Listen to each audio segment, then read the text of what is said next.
How's it going, Blamers? And welcome back to Blame It on Mel. Today, I'm joined by John and Rachelle Moyer, two people who survived Mormonism, divorces, and somehow found each other in the process. John helped write some of the most iconic Mormon movies of the 2000s, including The Singles Ward and The RM, movies that an entire generation of Mormons basically quoted like scripture.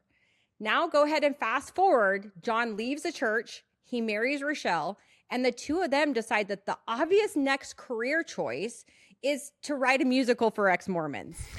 And Rachelle isn't just along for the ride as arm candy, which she most definitely is arm candy. She's John's writing partner and co-producer. Very on brand with ex-Mormons ditching that trad wife label. So today we're talking Mormon movies, deconstruction, marriage, and what happens when your faith crisis comes with a soundtrack. Welcome to Blame It on Mel, guys. Hi, Mel. Thanks for having us. Oh, my goodness. Thanks for letting us come on. This is fun. No, I am so freaking excited, and I have so many questions. Hopefully we have so many answers. So before we dive right into this, let's talk about like your level of Mormonism, John, and where you were when you started writing The Singles Ward. Oh, I was full blown, married in the temple and, mission, all of that. I mean, there was never any doubt. I was 100% dyed in the wool, full firm believer. Now, when I wrote Singles Ward was kind of born from my first divorce because I'd got married at BYU and then wound up getting a divorce not long after I graduated and thrust back into the single scene, angry, feeling like a reject, and all of those negative emotions. And it was weird for me because I was going to a singles ward. I lived in California, and here I was. At the time, I was like 27 years old, and I'm being chaperoned by a couple who was 25, but because they were married, they can watch over the rest of us singles. And you just felt like I was being treated like I was, 13 years old again. And then, of course, watching the guys that just got back from their missions and desperate to get married, it was like the bar scene from Star Wars to me. And when I went on and did get remarried, that period of time stuck with me. And I said, I had this idea to write a script about my experience. A comedian graduates from BYU, goes in active for a period of time, and then kind of comes back into the church and tries to navigate it all. I never thought it would ever see the light of day. Who was making Mormon movies? Well, and also who knows that the writer was actually writing his own story. I mean, you were Jonathan Jordan. Yeah, exactly. And that was one of the really funny things early on when people first watched the movie, because there's the scene where he comes home and his wife is smoking a cigarette and drinking a beer. And she's like, I don't believe in the church anymore. I'm done. And he's like, but tonight's Ward Temple night. But that actually happened to me. Not the Ward Temple night part, but I did come home and there was beer in the fridge and she was like on the back patio smoking a cigarette and she's like, I'm done. But there were people that were like, oh, that would never happen. That is so far-fetched. And I'm like, this stuff in here happened to me. And it was based off of my own pain, my own struggle, and, the need to create some catharsis for myself. But who knew that? Like, nobody knew that. I didn't know that. Yeah, at the time, it was not well known. It worked out because Richard Dutcher had released God's Army. And my buddy Kurt Hale, whose grandparents owned the Hale Center Theater in Utah, we had stayed friends from film school. He said, there may be something to this whole Mormon movie genre. Do you have anything? And I said, as a matter of fact, I do. And I showed him the script. And within a couple of weeks, they had the money to make the movie. But over the years, not just hearing that it was my story, but people telling me their similar experiences, how they felt. And the pain that they went through, the struggle that they went through, how they were glad they could laugh at this stuff. And that to me is what meant the most, that I was expressing an idea kind of about the culture.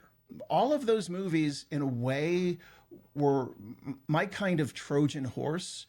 You package something in comedy and you give it to them, but there was an underlying message about everything, which were a lot of the things that I saw issues within the culture.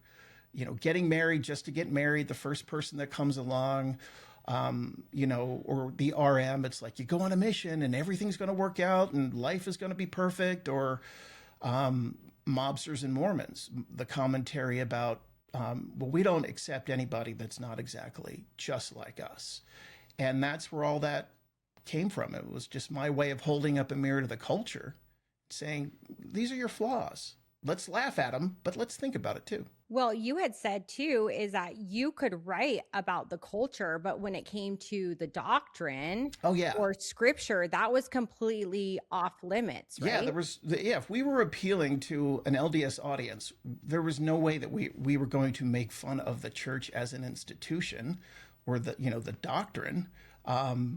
You're going to alienate your audience base right there. So that, of course, was off limits. But at the time where we were coming from, we didn't, I was a firm believer in the church, so that wasn't a road I was going to go down. So do you feel like you got away with kind of like making fun of the Mormon church and having them laugh at it because you were making fun of culture, but it would have been completely different if you would have went after the doctrine? Oh, yeah, for sure. But, at the same time, there were also people that were infuriated about what we were doing. Really? There were people that were not happy because the challenge that I found with not the entire audience base, but a lot of the LDS audience members, they only wanted glorified celestial beings to be portrayed on screen to say, look how great we are. As a church, we're perfect people.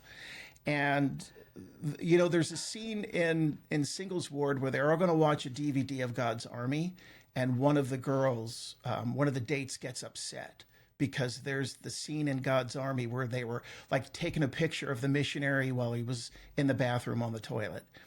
And that was actually based off of a real letter I had read to the editor at the Daily Universe when God's Army came out. Because somebody had written, I work at the MTC, and I was so excited that a movie about our people, missionaries, was being released to the masses, and I got a chance to go to a preview. She goes, I walked out of the theater sick to my stomach, praying to Heavenly Father that nobody would ever see this movie. And it was over that one scene about the missionaries goofing off and taking a picture of each other while one of them was in the bathroom. But it's like, that's what they do. But we don't want that portrayed because then that might make us look bad. Well, do you feel like your movies in general, like just making fun of them, actually kind of humanize Mormonism more so than anything else? Like, or do you feel like it did hurt the church? No, not at all. It was very we felt we were edifying the people and the church because the stories were there. The human stories were there. Singles Ward, he can overcome his shortcomings and he gets active again and they get married, or, the RM, he sees there's a character arc and he realizes, hey, you can prevail. Things don't always have to go the way you think they're going to go, but they always work out. So we were just trying to deliver something that was a feel-good message for the members where there was like a takeaway. Oh, I can see this perspective a little bit differently now. Especially for me, the big one was Mobsters and Mormons, because having grown up in New Jersey, being raised in the church in New Jersey, and then, moving to Utah, it was a very different culture. And my wife at the time would always get upset because I would always say, don't judge the members of the church by the members of the church you meet in Utah. But she couldn't understand that because she was raised here. So that was my commentary. Guess what? You can accept all of us. Just because somebody is not a member of the church does not mean you exclude them, does not mean you ignore them. Where I lived in Utah at the time, I remember waking up on one Saturday or Sunday morning before church. It had snowed really hard the night before. Somebody went down our cul-de-sac, our street, with a snowblower and did all of the driveways and all of the front walks of everybody that went to church. But if you didn't go to church or you weren't active, the snowblower stopped at that driveway and then just went right around to the next one. Wow. And that to me was like the big one. There are a few big ones, but it was little experiences like that for me that I felt, I have something to say about this. Thing is that like, remember you were taught that in your Temple Recommend interview, right? Like that's literally a question. Like, do you affiliate or associate with anyone that is not like representative of the church or whatever? And so like, I was a convert, and I was even worried that I was like not even allowed to, hang out with my own family, right? Like if they're drinking on holidays. I thought that there was something wrong with me, like that I wouldn't be able to get my Temple Recommend because I was around this sort of behavior, around these people that were not, that were not Mormon. Yeah, there's and Rachelle grew up in Utah, and you saw a bit of that where you grew up. Well, it's kind of interesting because I actually experienced the opposite, where I would have people in the ward that overgave to people who were non-members, and then it was like, you were a member of the church, they skipped over you. So I've seen it both ways, interestingly enough. But yeah, I think that is, it's just the conditions, loving people conditionally. Now, I will tell you a story that was the actual genesis of Mobsters and Mormons. I had read an article in the Salt Lake Tribune. This was in the early 2000s, and it was about a family that moved into a ward in Utah. They were not members. The husband rode a motorcycle. He had long hair and a beard, and the wife would mow the lawn on Sunday in a bikini.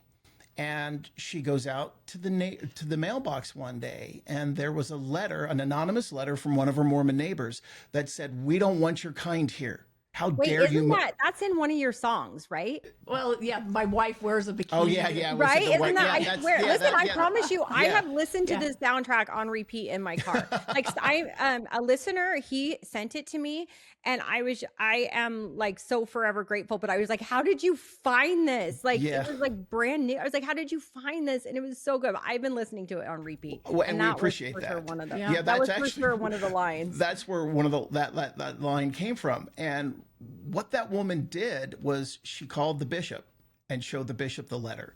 And the bishop took the letter, read it in sacrament, and then just completely ripped the ward apart for this kind of behavior. Like, this is not who we are.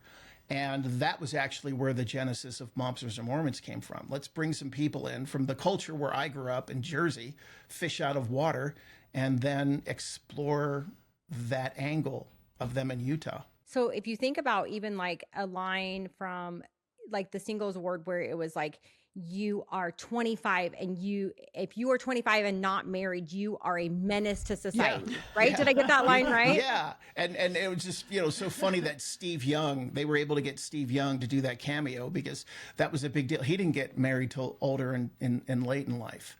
But that was the mentality when you get back from your mission. And I remember that specifically. Hearing my bishop's wife at the time, they had a young man that had gotten back, or a son that had gotten back. And she's like, it's 6 months. And I'm very concerned. He's not married yet. And it was just, I get it from the perspective of the church, but I also saw people getting married to get married. That was me. Well, you get married just to have sex, Yeah. right? Yeah, that too. I feel like that was the reason I got married the first time around. Like, well, gosh. There was also like so much pressure. I went to BYU, Idaho, and so we had weekly devotionals, and those devotionals were always geared towards you need to get married. Like, do not put your education first. Do not be selfish.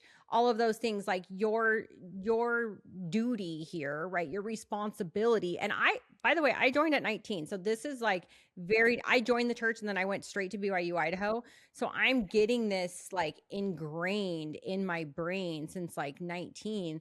And it's like brainwashing over and over and over, where it's like, you have to get married. You have to get married. That's your next step. That's what you're supposed to do. And I remember being 21 and then everyone saying like, okay, since you're not married, you got to go on a mission now. Like, that's kind of the rule at the time it was. Yeah. I don't know if you guys are kind of similar in age, but that was the rule, is that if you were 21 and unmarried, then you had to go on a mission. And so I was preparing for a mission when I met my husband. And I know he's not going to love hearing this, but I even think like, well, did I like, did I settle because I was in a rush? Or did I, because it was so quickly that I was like, I didn't really want to go on a mission. So I have to hurry up and get married. And I just think like, I mean, it is kind of humorous, right? Like it works out all these 23 years later. But at the same time, I'm like, gosh, like how many other people have the same similar stories? I talked to people even long before the album came out, but we would talk to so many people who that was their journey. They got married young, was in the church, now they're 35, 40 years old, and their world crashes down. They find out the truth, and they're devastated, and then they're looking back on all of the decisions that they made in their life. And it's that was me. That was all of that song portrays me. I was the perfect wife, the perfect, do every single thing on that list to the T. Do your food storage, your 72-hour kits, all the callings. And I did it to the nth degree because that's just who I was. And for me, it was, sitting in sacrament meeting and hearing them bear their testimony about the fullness of the truth and the plan of happiness. And I thought, my goodness, I mean, that was really the catalyst. Like, if this is the fullness of the truth and the plan of happiness. Yeah, so stressed out. It's hard. It's really hard to have that level of perfectionism because I did the same thing as you, where I'm like, I'm going to do this. I'm going to be the best at it, right? Yeah, like I'm going to be the best at it. I'm actually going to kill it. And I'm going to do it all in 4-inch heels and not a hair out of place, and it's just so crazy. It's so crazy to me to think that there's so many of us that did that. So when you hear this soundtrack, it's just like banger after banger.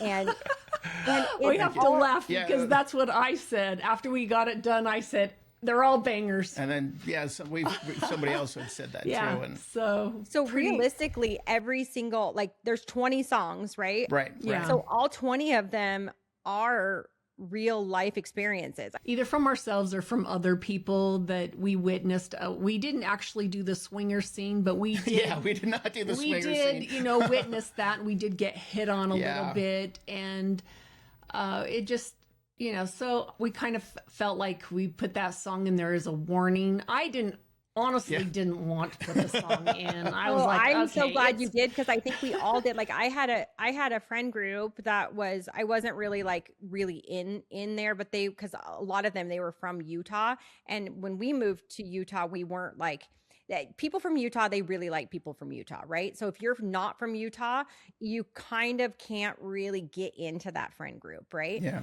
So you should write a song about that. So, but they were swingers. So they would go to Vegas on a weekend and they would ditch their garments and they would swing, right? And we never once got invited. And I was so offended, not because I wanted to join in, but because I was so offended. Like, what's wrong with me? Like, what we're better looking than them. Like, why wouldn't they want to swing with us? Why are we not invited? Yeah, we certainly were invited to a lot of stuff, and we're like, thank you, we're flattered, but it's not, it doesn't work for us. It doesn't, and look, if it works for somebody, great. We're not going to take that away from them, but we've also seen, the negative, of that. So when I had that idea for the swinger song, it was kind of making fun of that scene a little bit, but then at the same time, I don't think necessarily glorifying anything, because, at the end there's, you're not supposed to, everybody's supposed to agree on what goes on, and you don't do anything outside of what your spouse knows, but somebody always winds up doing that. And then the jealousy and the drama come into play. And plus I thought, how fun to do a swinger song about swinging and do it to swing music. And do it to In Our Lovely Deseret as well. I'll just have my favorite part of that song is "Take It Away, Moroni" and the clarinet solo. I freaking love it. I love all of it. I want to get back more into that, but I want to finish the stuff about the singles ward, and that stuff. But all of these sayings were stuff that you heard in person. Like when, what was it? What, the one guy comes in and he's like, "Hey, how are you sweet spirits tonight?" Is that something you actually heard people, like men, say to these girls? There was always, there was always the one odd. No, there was more than one odd person out. Well, if there was ever an unattractive girl and young woman, or a woman in the friend group that we all included, but they weren't super attractive. They were It's sweet like, spirits. well, they're just a really sweet spirit. You should at least come and, Yes. Or you meet them. So it was a nice way to say they're not super attractive, but maybe come and see if it works. Or going through the ward directory. It's just such a because we had photos. Judgmental. Oh, you did have photos. We had photos in the ward, and you would look through the war directory, and you're like, "Oh yeah, I like that person. I like that." And there was a little like part in like you're shopping. Yeah, exactly. You're you remember one of Cammie's roommates? She's putting crisscrosses over everybody's face in that book that she didn't want to be with. She just X'd them out with a black marker. No, so really all of these things actually happened, because I went to a singles ward, but I feel like at BYU Idaho was a little bit different, right? I feel like maybe it is like in California, for instance, where you were. Yeah, well, yeah, in California happened after my divorce, and because I had moved there, because I had a friend who was like, "You want to do screenplays? Come to California and hang out with me." And so I'd been in singles ward in Philadelphia, where I grew up, and then California. It is always a little different in California. I'd have to say that. Everybody talks about the difference of California Mormons, but the race to get married is, it was there, and I would just. But I remember that because I was at BYU, and I'm like, all right, I got to do this. That's the next step. And then you just see the aftermath of bad decisions. Even if you stay in the church, there can be some negative aftermath, but then especially seeing the aftermath with people who were like, whoa, I did all of this because I was in the church, and now I see the light, and I have a lot of regrets in life. I'm sure that doesn't make you feel good. For me, I don't, because literally my entire journey in the church showed up perfectly for me. It gave me the life that I have right now in this present moment. And none of that would have been the case had I not had that journey through the church. And, especially meeting Rachelle, we met about 15 years ago. And like the next day we were texting each other, and she's like, "I don't even know what you do. What do you do?" And I said, "I'm a comedian." And I said, "I don't know if you were ever LDS or not, or if you remember any of those Mormon movies, but I wrote those." And she was like, "You wrote those? Those are the only movies that I would let my kids watch on Sunday." Okay, but you had like there was a co-writer on there. Did you mostly write most of it? Yeah, the way it worked is I had written the scripts. Kurt was my buddy who was the director, and when I sold them the scripts, I agreed that I would share, because there were some things that Kurt wanted to do. So I said, all right, I'm happy to, share screen credit with you on that. Because part of the reason, especially the way it works, when somebody sells a script, you can agree contractually that you get full screenwriting credit, but they could do whatever they want to the script to completely change it, and it may not look like anything that your original script was. And then you're going to be credited for that if something goes south.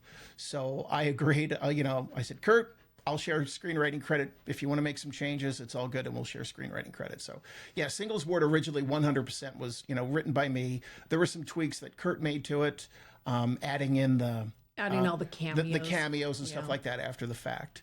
And that kind of progressed as the rest of the movies did, where there were more changes made to my script. But it is what it is, and the movies landed with people, and Kurt and I are still great friends to this day. So how does that work? You just sold your script and then you're done after that, or do you still get any sort of residuals or anything like that? It depends on the project. Mobsters and More, or Singles Ward, the RM, home teachers. I had written the scripts, sold them to Hailstorm, and then they could take and do with them, what they wanted to do. And then Mobsters and Mormons, I also directed that and produced that. So I did have a share of the percentages of that. Okay. So you kind of like, I'm guessing that you learned, right? You learned Yeah. from your first, when you probably didn't know that they were going to be absolute like hits, right? Or did you know that from the beginning? Like, I mean, were you shocked? Singles Ward, we didn't have any idea because there was nothing of the kind that was like that. And then, of course, when that happened, we realized there was an industry for this. So, but also an industry that probably was not necessarily going to have a long shelf life.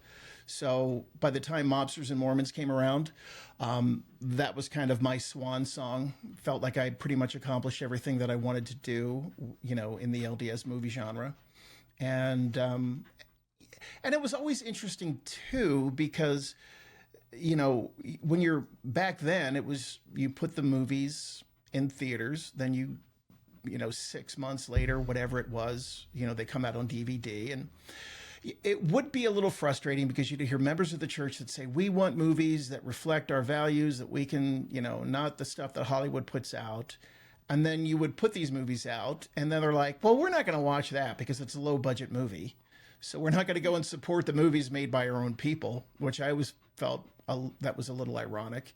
And they're like, we'll wait till it's out on DVD and we'll go to the library and we'll rent it for free. That's interesting. Singles Ward ran in the theaters in Utah for, I think, almost a year. And a lot of that run was the dollar theaters. So, and I think at the time, now we're going back to like 2002, 2003, it did like $250,000 at the dollar theater in Utah alone. And it's like, all right, forget 50-cent matinees. Let's just say 250,000 people went and actually spent full price for a movie ticket, whatever it was back then, $8-9, the difference that would have been.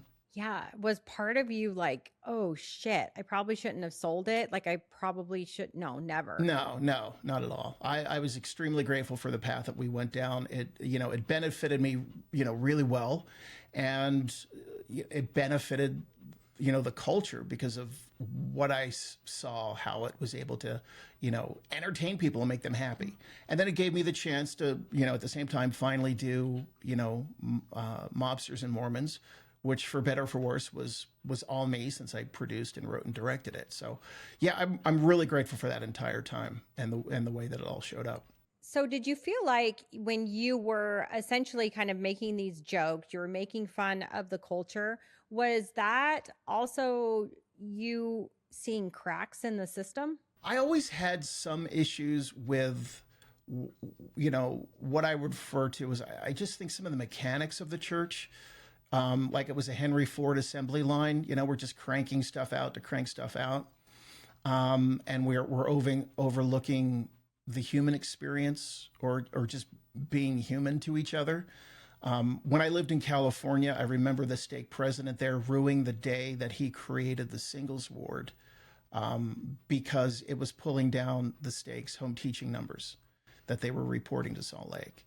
So it was like, I wish I never created this ward that could benefit the single people because it's making me look bad on paper with Salt Lake because they're not doing their home teaching. Did you ever get any sort of negative criticism from church leaders? No, I mean, and it was funny. Some of the people involved, they were produced by Dave Hunter, who is the president's grandson. Yeah, Dave Hunter, his grandfather was Howard W. Hunter.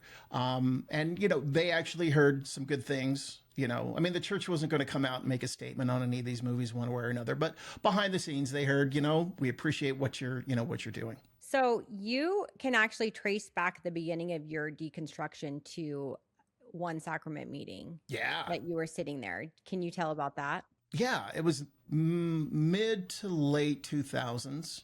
And, I was living in Utah. I won't say where, but living in Utah, married to my kid's mom. We had a family in our ward that was, and I always say this, every ward has a royal family. The husband had been bishop and, now he's in the high council and the wife had been. Ward Relief Society president, Stake Relief Society president, and just great kids. And, you know, the kind of people that whenever they raise their hand to make a comment in Sunday school, like the room goes quiet and wants to hang on what they have to say. Okay, so you've got this royal family. Yeah, so we're sitting in sacrament meeting one day, and the bishopric is on the stand, the stake president is on the stand, and there was a high councilman on the stand. And whoever was conducting in the bishopric says, there's a letter to be read from the stake president. And this high councilman gets up, reads this letter. Brother so-and-so has been excommunicated for conduct unbecoming a member of the church. And it was the husband of this royal family. And there are gasps in the ward. People start crying immediately. And now he's not there, but his wife is there and all of his kids are there. And his son was like blessing the sacrament. He had a son blessing the sacrament, another son passing the sacrament. And I was completely stunned that they did this in front of the entire ward. Now, I knew that there had been instances in the past where letters like that were read to the elders quorum and the high priest, when they had high priests at the time, and the Relief Society president, but I was like, I could not believe they did this. Now, the thing that really got me, and to our bishop's credit, our bishop did push back on the stake president because the bishop didn't think that was the way to go. But the stake president felt that this individual was such a prominent individual, the letter needed to be read to the entire ward. And not just our ward, every ward in our stake. And not just every ward in our stake, every ward in the surrounding stakes. Wait, so had you ever seen that happen in sacrament meeting before? Never like sacrament meeting. Okay. I knew that letters... Yeah. Like, you know, when we're read just to the elders, you know, or like the adults, but not to all the kids. So I'm like, this family's kids are going to school the next day and everybody knows their business. And that to me, I could not believe they did that to this family in that way. And that was really the personification of the things that I had always kind of taken issue with the church. It's like, we're gonna put the, you know, what we think is right versus over what we think would be right for the person. I mean, it sounds like in a way they were making an example of this priesthood holder, right? They were making an example of him to everybody at the expense of his family being there. And you know, it turned out he did have, you know, he had an affair with somebody. Now, to his credit, because they lived close to us, and I was talking to him one day. He didn't have any animosity towards the stake president whatsoever. He was like, stake president did what he thought he needed to do, so, you know, it is what it is. I don't know that he ever went back to church. I remember him telling me he felt that his spirituality on Sundays was going up into the mountains. But for me, just that moment of going, boy, this really irks me. Who can I go and talk to about this? And this was the really, really early stages of social media. I don't even think I was on Facebook, or maybe just barely MySpace. And that's when I discovered Ex-Mormon.org, which back in the day was a huge resource for people, where it was just message boards. So I go there, and then just thinking, hey, maybe I can go here and vent a little bit. I got way more than I bargained for, because I wound up going down a complete doctrinal and church history rabbit hole. What did you find there? What stood out to you? Were the first thing where you were like, I didn't know this, like, what the hell? You know, there were a lot of church history stuff, you know, that was like, here's what the church has said for the last 100 and however many years versus this is what, you know, all of the accounts from everybody else at the time say. A lot of the stuff that everybody manages, you know, to go through or find out or discover. And that, for the first time, I was just like, could this really not be true? Could everything I've ever believed in my entire life just be a complete fraud? And that was so scary and so terrifying. And then I'm just like, what's it all about? What was the purpose of all of this? Everything I have done in my life, I've done for the church, from my personal life to my career, everything. And now what? What is it really all about? And I internalized that. The only person that I talked to about that was my sister, who she had been inactive for a number of years.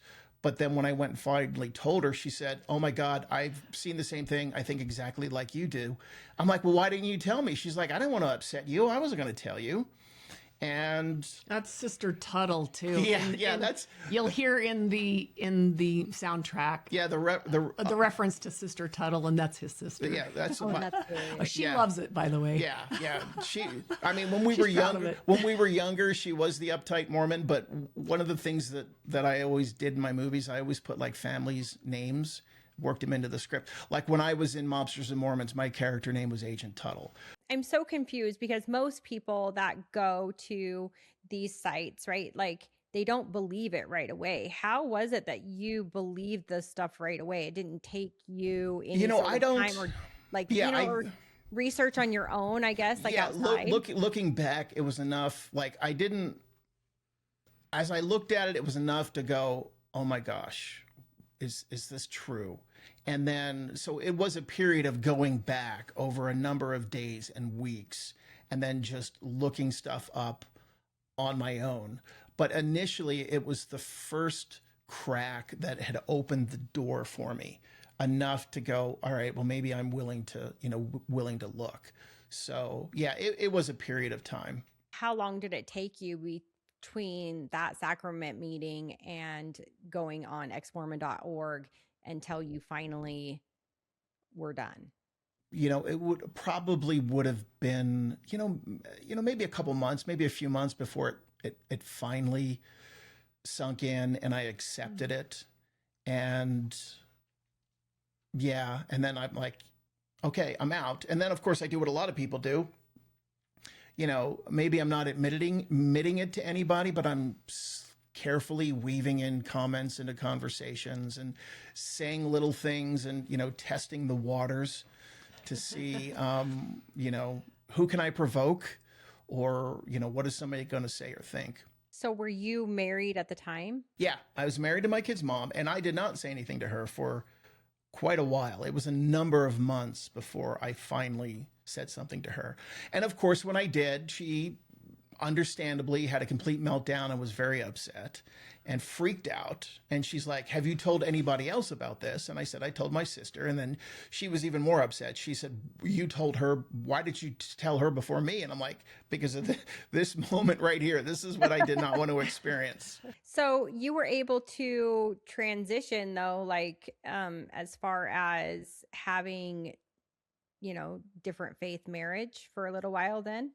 Yeah, it was a struggle, and you guys went to counseling and everything. Yeah, and I think we were probably together about a year or so, maybe a year and a half, 18 months after that before we separated. And the reality of it was, at that point we were just two entirely different people, and it just wasn't going to mesh. And I, at the time I felt really bad for what my kid's mom went through, because she didn't sign up for any of that. She did not want any of that. And I brought all that onto her. But the reality of it was it wasn't going to work. But then I always say, everything works out for its highest good, because when we did get divorced, and we actually had a pretty amicable divorce, there was no drama. And she went on to get remarried. And of course, we went on to get remarried. She invited us to her wedding reception. We invited her to our wedding reception. And, my ex-wife and, her mother, my ex-mother-in-law had come to our wedding reception. And everything just worked out. How are you able to bridge that gap, I guess, between the two different faiths? Because it seems as though a lot of people that, either one leaves, it usually has seemed like, with my experience with the people that I speak with, it's usually the women that are leaving, and then the men stay and they dig deeper. It's almost like they just dig in to all of the teachings even harder than they were before. But it just seems like they just tear each other apart. How were you able to have a good relationship with your ex-wife? Like, do you have any tips for people of how they can navigate through that? I think the most important thing is that you honor that this is experience that they're choosing. You honor that this is the path that they are moving forward into, and don't be in resistance to it. If we can offer that kind of behavior towards them, then they will in turn eventually respect that this is what you're choosing.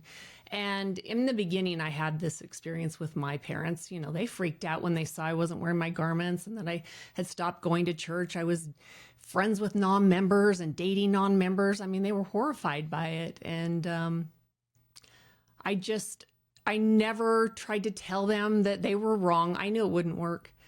I really just said it doesn't work for me. I did the best I could, and I couldn't make it work to bring me what I really wanted.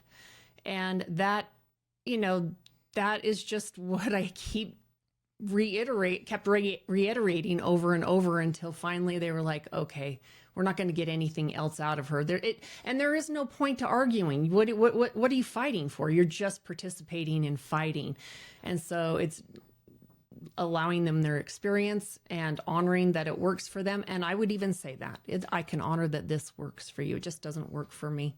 Your experience with your exiting the church is very different than John's, right? Like you were married in the temple. You were 16 years of marriage. You had 4 kids. I'm assuming you were the traditional stay-at-home mom. I was. I had a clothing store that I owned. So you had been married for 16 years. You had 4 kids.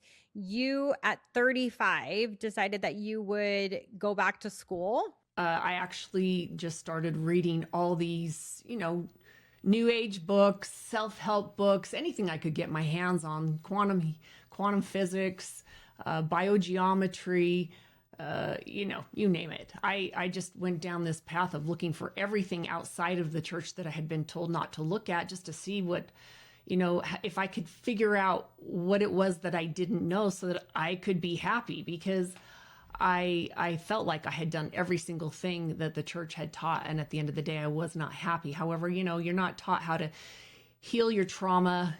That's heavy on anybody. Yeah. So started seeking outside of the church for just some guidance on how to be a better person and feel good inside. And I feel like I found it. And it wasn't anything that I was learning from the church. So I really leaned into those new teachings and new modalities of healing, and became certified in NLP and EFT, emotional freedom technique, and hypnosis, just to try to assist myself in becoming a better person and retraining my mind, because I knew that everything was mind. The mind, ultimately, if I could get my mind correct, then my life would work.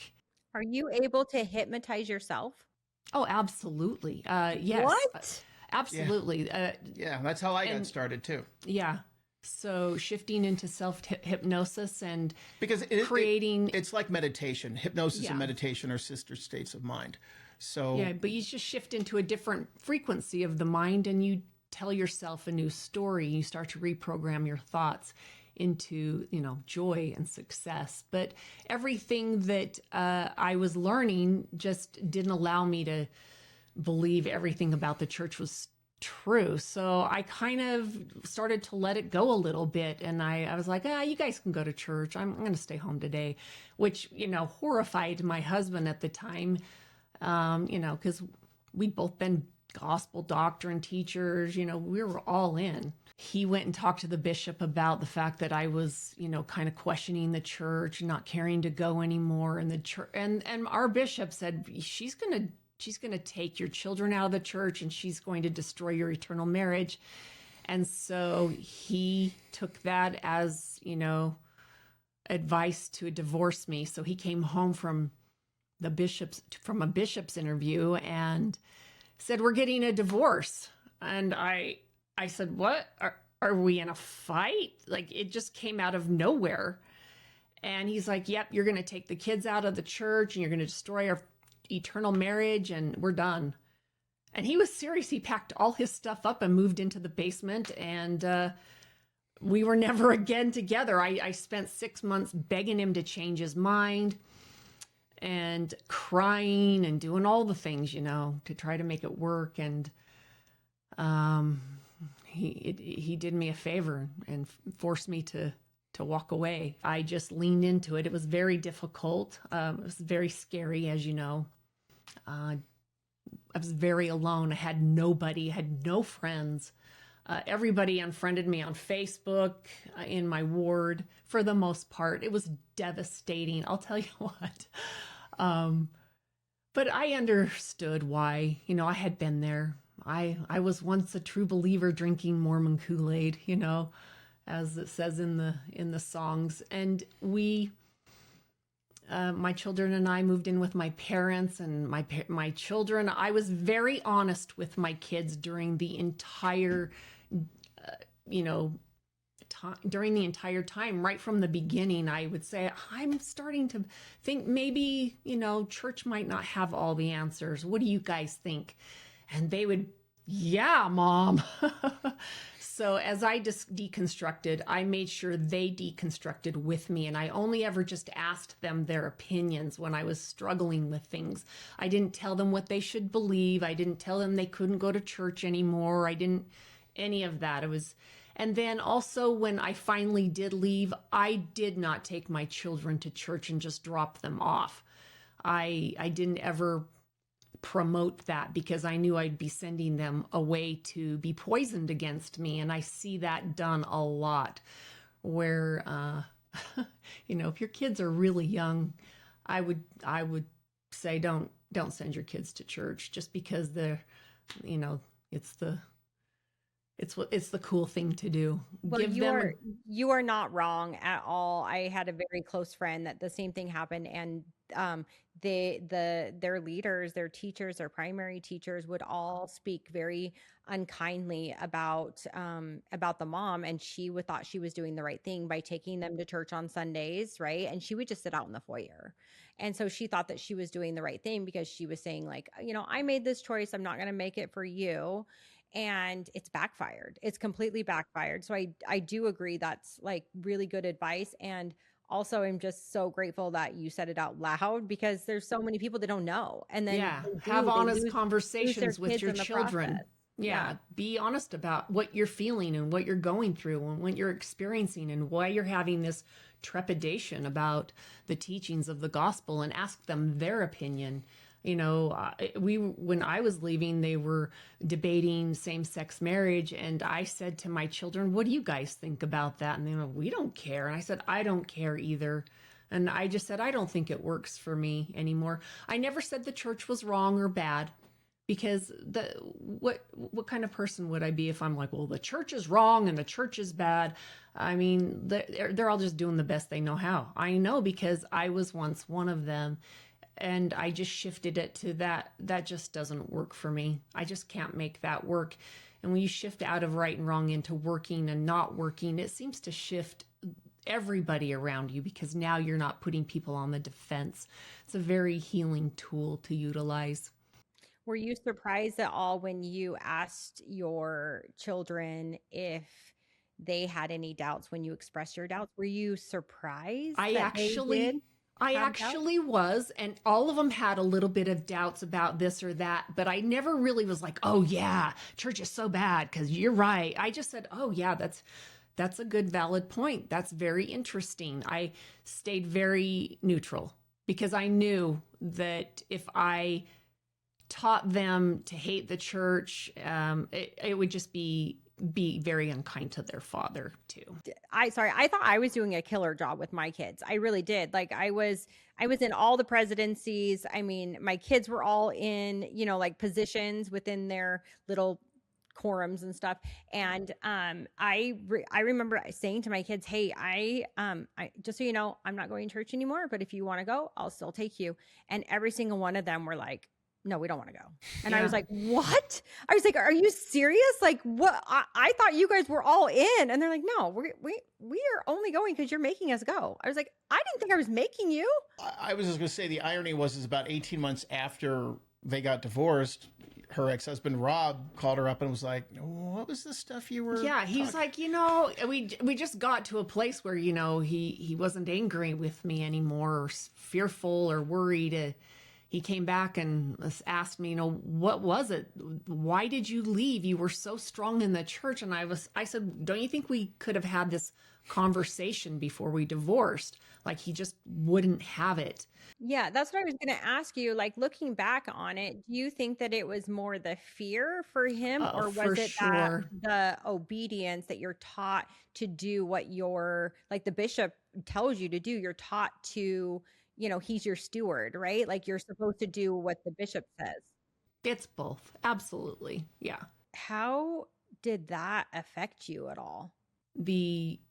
Just the fact that you weren't even able to have a conversation. Like, there was you had no say. There was no ability to just talk things out and to say, like, this is where I am. This is the path I went down. I didn't do it on purpose. I wasn't happy. I tried to be happy. Like you said, it just didn't work for me. Like, how does that affect you that you couldn't even have that conversation? Like, you got robbed of it a little bit. Well, I mean, looking back, I'm super grateful because I know I wasn't happy because I wasn't happy with him.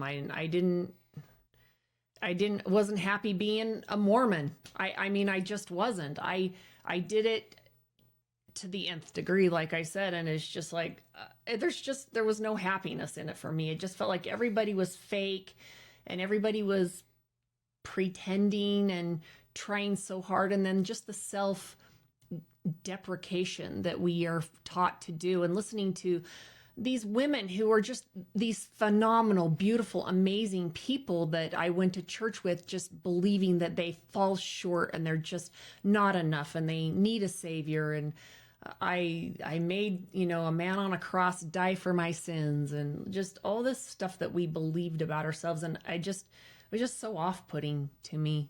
Yeah. Well, and then at what point, because you said you had a clothing store, right? So were you able to financially provide for yourself? No, I had closed the clothing store in 1999, and this happened in 2005, 2006. So it was almost, it was a long time. I actually went to work as a cleaning lady for a while, and then had a construction company, and that's where I was when when my husband and I started to question things, and we divorced. But when we divorced, the construction company went away. I had nothing, so I was just doing anything I could do. But really, it was good for me because it caused me to go inward. It caused me to look for that kingdom of heaven within, instead of looking for life outside of me to give me what it was that was going to make me happy. I mean, I come to realize that life is just a reflection. The outside world is just a reflection of my inner state of being. And as I cleaned up my mindset and cleaned up my inner state of being, the outside world changed. Wonderful people came into my life, wonderful work opportunity, career opportunity. Of course, I met my amazing John Moyer, the most brilliant mind I have ever met, and just the kindest, most wonderful stepdad to my children, a respectful, kind man to my kids' dad, to my own parents. So I definitely hit the jackpot. I definitely hit it out of the park leaving. And so it's, it's all perfect. Everything didn't come crashing down, and, we were all devastated. I did go through that, leaving the church and being the kid in the candy store, like, well, I guess I can wear a bikini now and go boating on Sunday and, try coffee and maybe, try things that I'd never done before and not feel guilty. Is that how you found out, like, who Rachelle was? Absolutely. Apart from the Mormonism, you just started experiencing everything. Is that what your first steps were? Yeah. And you know what? And loving myself too. Just being like, I want to do this, and I'm going to love myself instead of judge myself. And I'm going to see what works and what doesn't work. I kind of did the dating thing and just, dated whoever and wherever. And that lasted for about 10 months. And I was like, it just wasn't, ultimately what I wanted, but I didn't know that. And so I had to experience that. And I'm really glad that I did. I loved it, So are you helping individuals like find themselves now? Absolutely. Is that what you're doing for your Yeah, therapy? that's what I do full time, is assist people in just deconstructing whatever it is that they're going through, not necessarily just church. And there, of course, other religions too, besides the LDS religion. I've Catholicism, which I think is probably even more tough because the guilt and shame is just so prevalent. And but clearing the guilt and the shame and the anger and the fear and the judgment, and then ultimately coming into neutrality about it. But you have to go through some neediness too. I need the people in the church to not be there the way that they are. I need the leaders of the church to apologize and to course correct for all the bad behavior and bad decisions that they've made. And it's like letting go of my neediness, letting go of needing them to be anything other than what they're all capable of being, and what a great gift that is to myself, and assisting other people to let go of their neediness as well, and finding that, neediness is just actually a lower vibration than hate. And so clearing out, And that's the trap. that level. A lot of, I see, with people that leave the church, is that they want their parents or their family to sit down and read this 6-inch thick binder of all the facts that they have put together, that they are insisting, and then they get frustrated when they won't listen, and, they want everybody to know the truth. And the trap is, well, once, all the people in my family or my friends know the truth and they are out, then I can be happy. Then I can be happy. I can be at peace. I can like them and be kind to them. But it's so needing them to be different for you to be happy is that's the song, and I need you to be different so I can finally be happy. And fact of the matter is, that's, where we are when we are in the church. Like, we can't be completely fulfilled and happy because there's still people that are not members of the church. So we got to go out and we've got to proselyte and we've got to bring everybody into the fold. And that's a huge responsibility that we put on ourselves. But once we leave the religion, well, now we still run that same program of every member a missionary. And we kind of, make fun of that, because I need you to believe this now. I need you to stop listening to the church. I need you to stop going. I need you to wake up. And the fact of the matter is, we just don't need that. You don't need the outside world to be a certain way so that we can feel good on the inside. And that is ultimately the power that we can find ourselves in once we journey out of, all the pain and the that comes along with leaving the church. But it's all perfect. You can't skip over the sadness. You can't skip over the anger. You can't skip over the hatred and the neediness and, wanting them to all wake up. It's, it's just a journey. You feel those things, you honor those states that you find yourself in, and let it just be what it is. And eventually you find yourself out of it because you get tired of it, right? You get tired of the fight. Is that really what it all comes down to? You just get tired of it? You just got to let it take its course? That doesn't seem very, very, that doesn't sound like a good plan to me, Rachelle. I can certainly show you how to speed the process up, because it is all about reprogramming the mind. It's all about letting go of the negative emotional states. Yeah, I think I'm going to send my husband to you, because he has a lot harder a time than I do, because I joined the church when I was 19. So I don't have that. I have a different foundation, right? Like my, whatever those beginning stages are, that I was formed are completely different than him. And he struggles a lot with just being able to, change that behavior. And I find it too, it sneaks up on me every once in a while in parenting. And I'm like, wait a second, that's not like, why am I acting like this? Like, nobody cares. I'm more worried about the image of my kids rather than the fact that they made a mistake. Why do I care? I shouldn't care. Nobody cares. I should just love them because they're my kid and they made a mistake and I make mistakes. But, But yeah, no, he has a really hard time with just being able to say he doesn't know how to change it. He knows he's doing it and he doesn't know how to, he's like, can't undo it.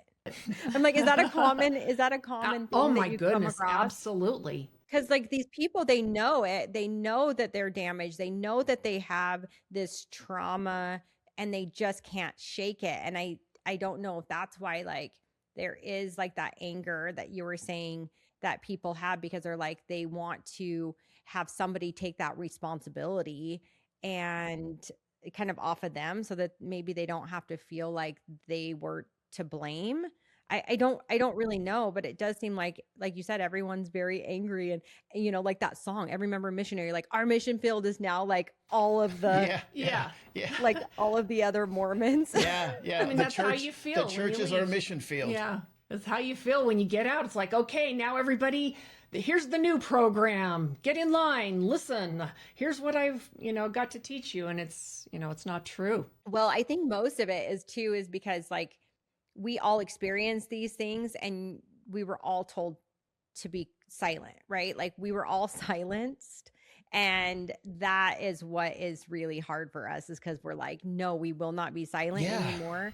And if somebody would have spoken up about these things, I would have not felt alone and I wouldn't have stayed in it for as long as I did, because I thought it was just me. Like, why am I experiencing this? Am I not faithful enough? Am I not all of these things? Okay, if I pray more, maybe this will be better in my marriage, or, like there's so much blame.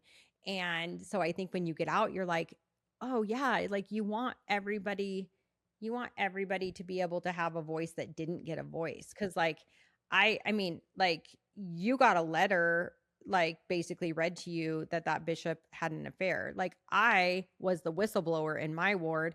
Our bishop was sleeping with the first counselor in the young women's. I was also in the young women's.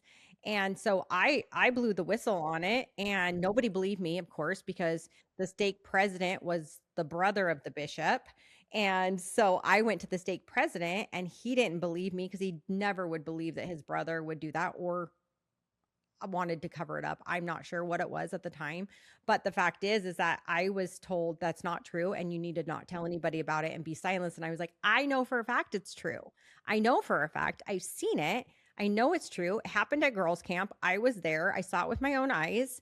And this has been going on for over a year. And I was completely silenced. And then basically, I don't know, however long, finally, the counselor went to the bishop's wife and told her. And I remember just getting so much kind of satisfaction out of it a little bit, because I was like, oh, okay, now are you guys going to believe me? But I was silenced for so long and I had to watch all of this happen, knowing it was happening. And I think that's part of the anger that a lot of people feel, because I'm not the only one that went through crap like that. Yeah. And I thought I was.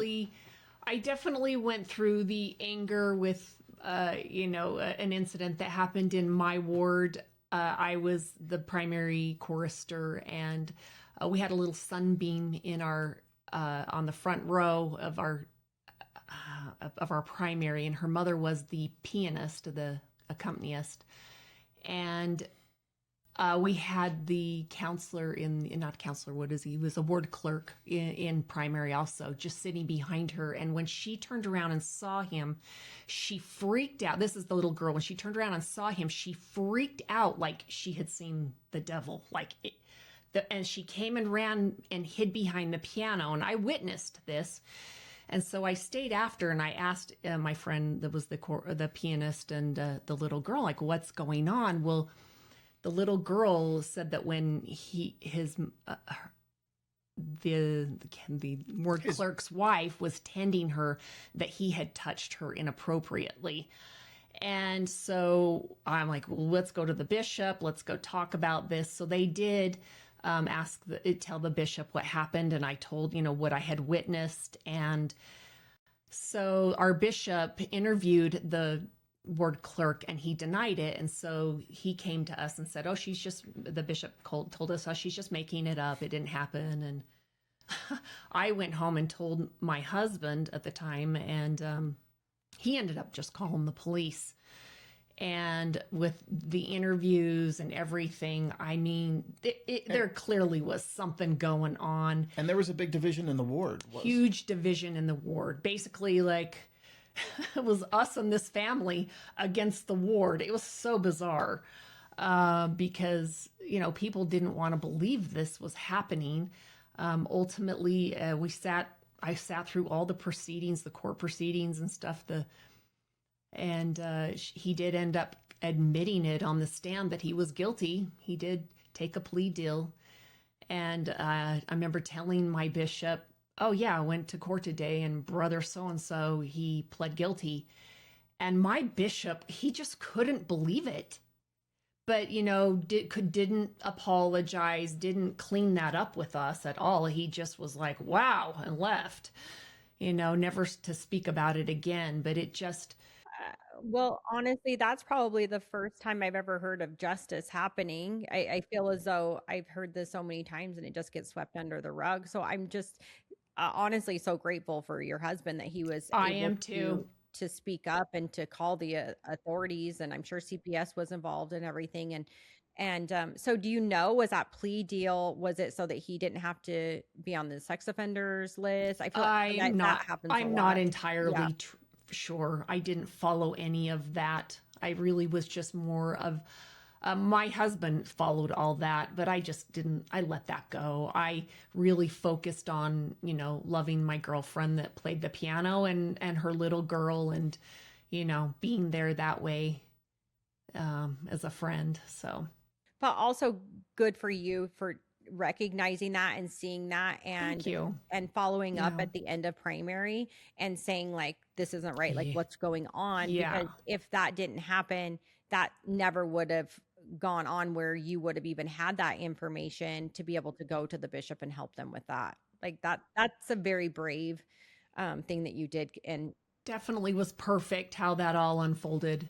Because he went on to do some time, and I mean, they moved out of the ward. They did move out, and he did go do some time. So, okay, so John, you had some ex-Mormons say things that were kind of funny, but also kind of touching at the same time. They had said, like, they threw out their scriptures, they threw out their hymn books, they threw out their garments, but what did they keep? And they kept my movies. You know, I'd run, because I would always, you know, I had performed stand-up comedy, you know, for over 20 years, and people would come to my shows, or I might be someplace that they found out, you know, those movies are what I did. And they would say to me, you know, when we left the church, we threw out our scriptures, we threw out our hymn books, our Christus statue, our garments, but we kept all of your movies. Yeah, I was one of them. I loved his movies, and my kids, they quoted all of them. So even when my daughter at our wedding gave the speech, she said, John, we loved you before we met you. Well, if you think about that, why do you think that they did hold on to that? Because it was something they could laugh at about the culture. You know, they were able to laugh at the idiosyncrasies and the quirkiness about the things that they did. Yeah. And you know, it's funny, the movie, you know, you can still pull up clips, and, you know, there'll be times I might be on YouTube or something, I watch a clip, and, you know, I think it still holds up as far as what we were saying about, you know, the culture.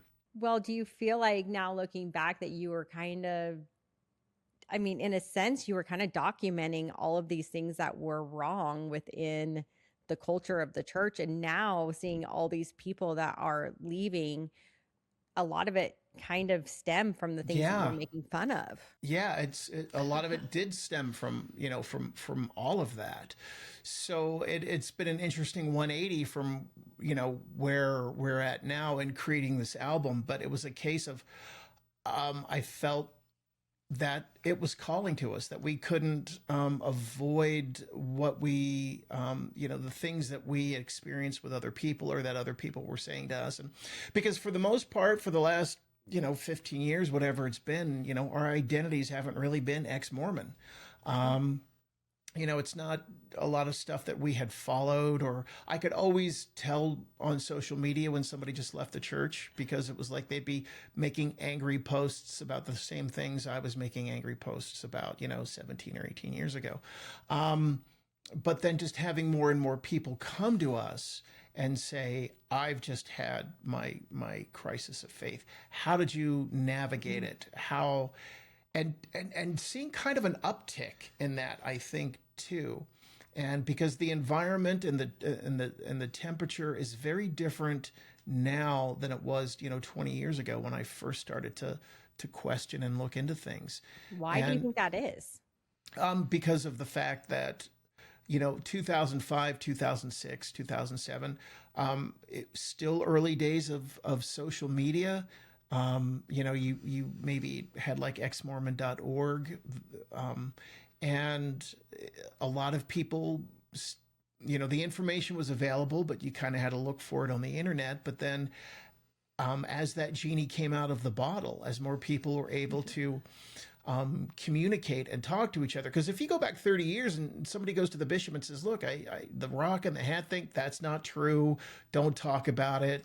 And if you continue to talk about it, we're going to discipline you.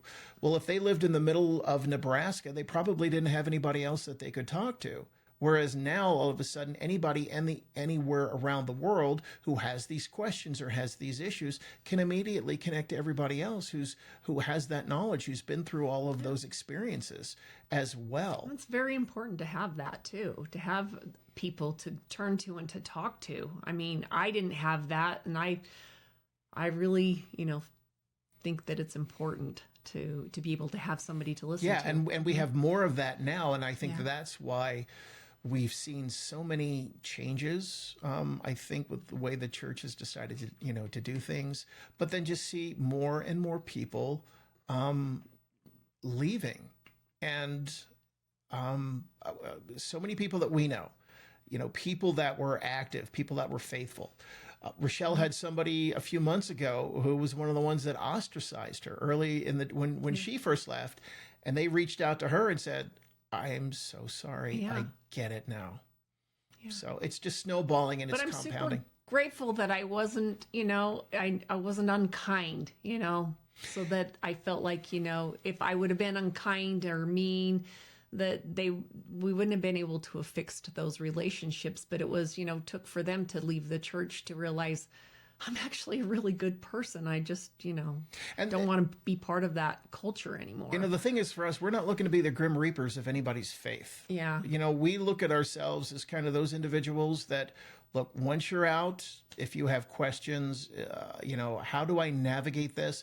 Those are the people that we're there for. But we're not out to try to, we're not here prove to bash the church is not true wrong. and then prove, that's not our jam. It's but there is a place for that, for sure, in the journey. I have seen some of these influencers that say, hey, if you're a Mormon, this content's not for you. Like, scroll along. This is for ex-Mormons only. Yeah. Like that kind of a thing. Because they're not focused on trying to bring people away from the Mormon church. They're only trying to connect with those that have already left, because those are the people that kind of like need the help, I guess, because it is a lot. I've had so many people come on, and even just them sharing their truth, like they were so mad for so long, and then them coming on and giving them a voice and being able to share, that's all they needed. And they were like, it was so healing just to be able to get that out, and for somebody to finally hear me, and then to have somebody understand and to resonate with all you. That validated. Yeah. And then to see the posts and people say, thank you. Like, I'm there. I like similar stories where you're like, thank you for validating me, instead of kind of like, when you were writing the part of the screenplay and they were like, that's never happened. And you're like, it actually did happen. But that's what's kind of happening now, is that, like, we're telling our stories and people are saying that never happened. The church never taught that. And you're like, like what? What group were you in? So it is very healing, very validating to be able to just, and even this music is so freaking good. So basically, let me get this straight. You were with a group of ex-Mormons. You guys are all together, and someone just said jokingly, like, hey, you know what, John, would be a really good idea is if we had like an Ex-Mormon musical. And you took that joke a little too seriously and went home and started writing it. Yeah. Well, the funny what I had done is I actually created I wrote this silly, goofy song about soaking at BYU. And, I made the song. Did you try to sell it to South Park? No, I did not. Right. But we were playing it for our friends, and they were laughing about it. And then one of our friends said, "Yeah, there should be a musical about leaving." They're like, "You could do a musical about leaving the church," and like we could just do a soundtrack. So, and I took that away, and I'm like, it would be really fun to do a soundtrack. And then, of course, I'm thinking, well, all right. Maybe I could come up with 6 or 7 songs. How would I come up with even like 15 songs? And then it just grew because it just flowed out of us. Like we just couldn't write quick enough. And so the way that it was all put together, I knew the way that I wanted to do this was through like a Broadway musical, so that there were characters, and then there was a story, and then each song kind of had its own beginning, middle, and end, its own little kind of a experience and arc, and then there's an overall arc throughout the entire album. And then each song makes a point, and has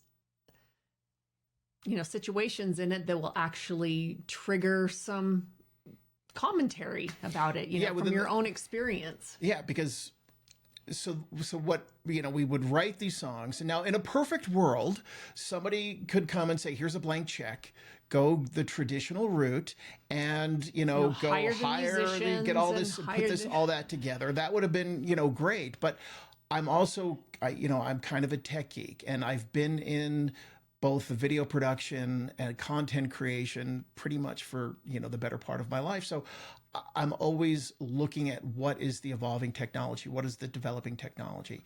So I said, while we wrote 100% of the lyrics, we can utilize the technology that's out there with AI to create these songs.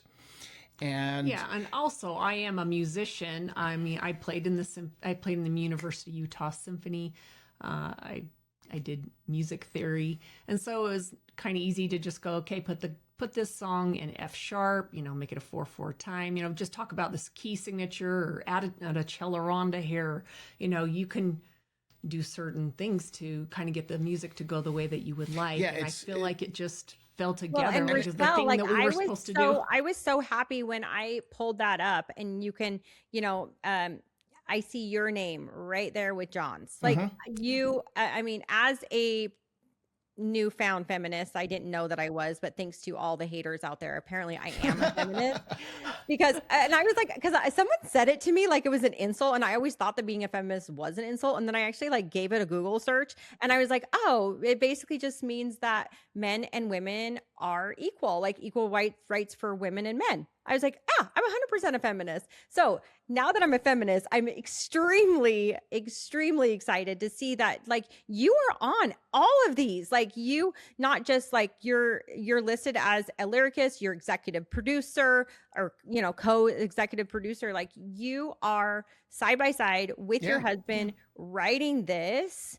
Like how is that transition coming from like where you were a traditional wife, you were there to support your husband's goals and dreams and his career, and now you get to build something together as husband and wife? Like, can you tell me like how does that feel? Well, it's really quite amazing to see how far I have come from, being the subjugated, put the veil over my face, and do what I'm told, to, my mindset being honored and my talent being, utilized and coming together and creating this. It's been quite phenomenal. The thing I was going to say, that's the way it's been since we've been together. Oh, for sure. It's always been that way. So, but you had a lot of time after you were divorced, right? And left the church. And so like, John, you had a lot of time to transition, I would assume, before you got married again. And then, Rachelle, I think it's easier for a woman to transition than it is a man, because like, it's easy to say like, I'm breaking off the chains, but it's harder for a man sometimes to say, I'm going to take your chains off. Well, and I think it's because it is a patriarchy system too. Yeah. You know, it feels very comfortable for a man to be in a patriarchal system where all they have to do is focus on making money for the patriarchal system. And then we just do everything else. You know, they've been harnessing our matriarchal power for how long? Well, you just get tired of giving up that matriarchal power towards somebody else instead of actually harnessing it for yourself and building something for yourself that's going to be lasting and of complete meaning. Because let's face it, being obedient and doing what you're told, at the end of the day, you're not actually fulfilling what it is that you prefer. You're living your life for somebody else. And so that's why it is difficult for men to leave the patriarchy. I think it's pretty comfortable. I think it's pretty wonderful. Well, they have it set up to benefit the man. But John, like, seriously, props to you, because I didn't reach out to Rachelle. I reached out to you because, right, you're the man. You wrote all of these screenplays, and then like I didn't even see her name on there until you said, actually, like, yes, I'd love to do it, but my wife was a huge part of this. Yeah. So we need to do it together. And that was when I was like, wow. Like, I was extremely impressed by you, Rachelle. You have a great one. Like, and I'm sure you already know that, but I was extremely happy to see an ex-Mormon man, a Mormon in general, that was able to shake that kind of programming and to come out and say, no, like, I'm not going to take all the credit. Right. Yeah. And well, the thing is, you know, we would write something. Maybe I would write a song and then take it to Rachelle, and then she would be able to look through it and go, okay. Well, and it sounds like you guys have different talents as well, Yeah, right? oh, yeah. Like, Oh, yeah. so Yeah. You both bring the experiences, right? But like, are you both very good at writing? Yeah. Oh, yeah. Okay. We're definitely synergy here. Yeah. Well, yeah. and John, you've always been an extremely talented writer. At what point did you realize that Rachelle was also a talented writer? Well, the fact that Rachelle is able to read something and give feedback, and I know, the feedback that she is giving on something or that she is doing, I know it's legitimate. And I know that the praise that she gives for something is legitimate. And if there's something that she's flagging it. or saying that maybe it's not this, then I'm like, okay. Yeah, we aren't putting the soaking song on the album. I insisted on that. So... And Moroni's little, take it away, Moroni, in the swinger song. The clarinet solo. It definitely, that's what made it, because that was funny to me. Yeah, that was, she was like, put that in there. But it was like... also funny. I love the swearing song too. Oh, like, yeah. I'm like, yes, like, I love it is all...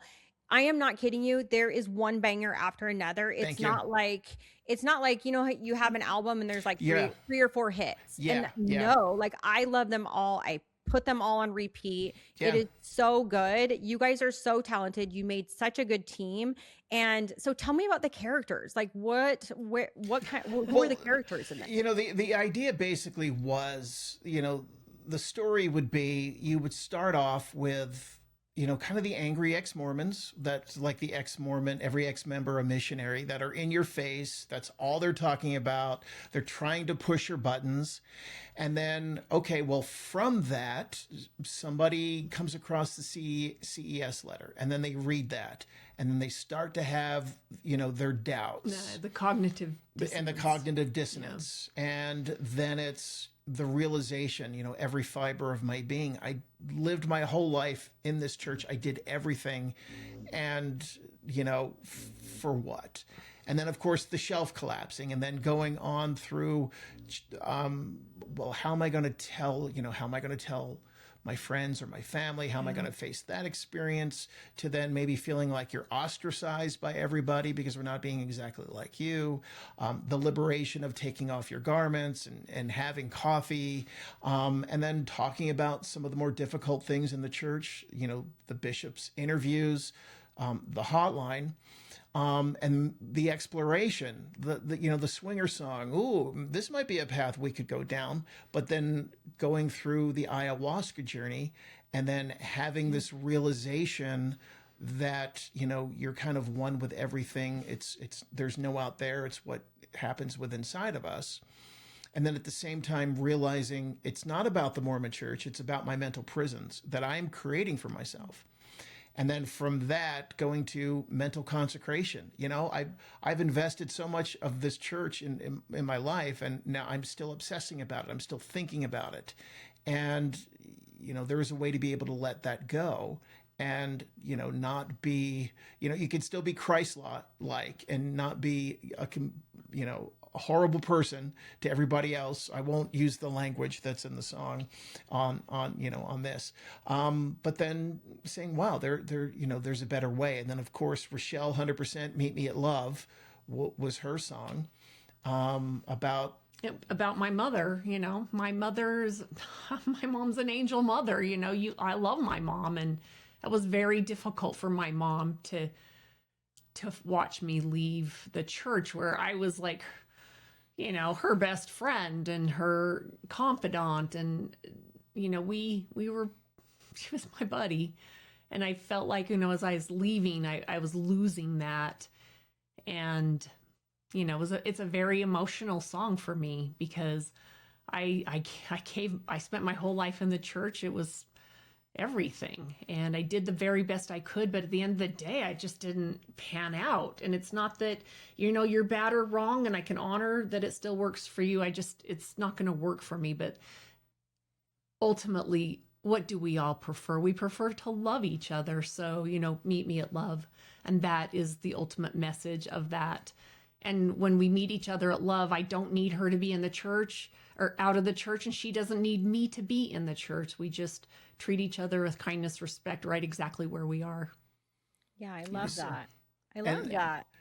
And that was kind of the emotional journey. And then I just kind of imagined this through the perspective of a family that maybe is going through this, a husband and wife. And then, there's kind of a traveler that shows up every once in a while and gives their interjections about stuff, the coffee song, I just kind of envision somebody that they knew that said they're the ones that they go to that maybe they've expressed their doubts, or we're looking to do, maybe we're looking to try coffee. And it's that perspective of the person that's been out of the church, talking about coffee, talking about taking off their garments, talking about the bishopric interviews.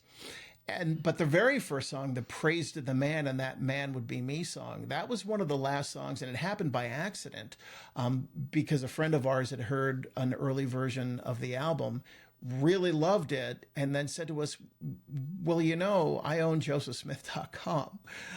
It's been I was going to ask how in the hell you ended up with that freaking website. Yeah, so it's been in our friend's family since it was first registered 90s. in 1998.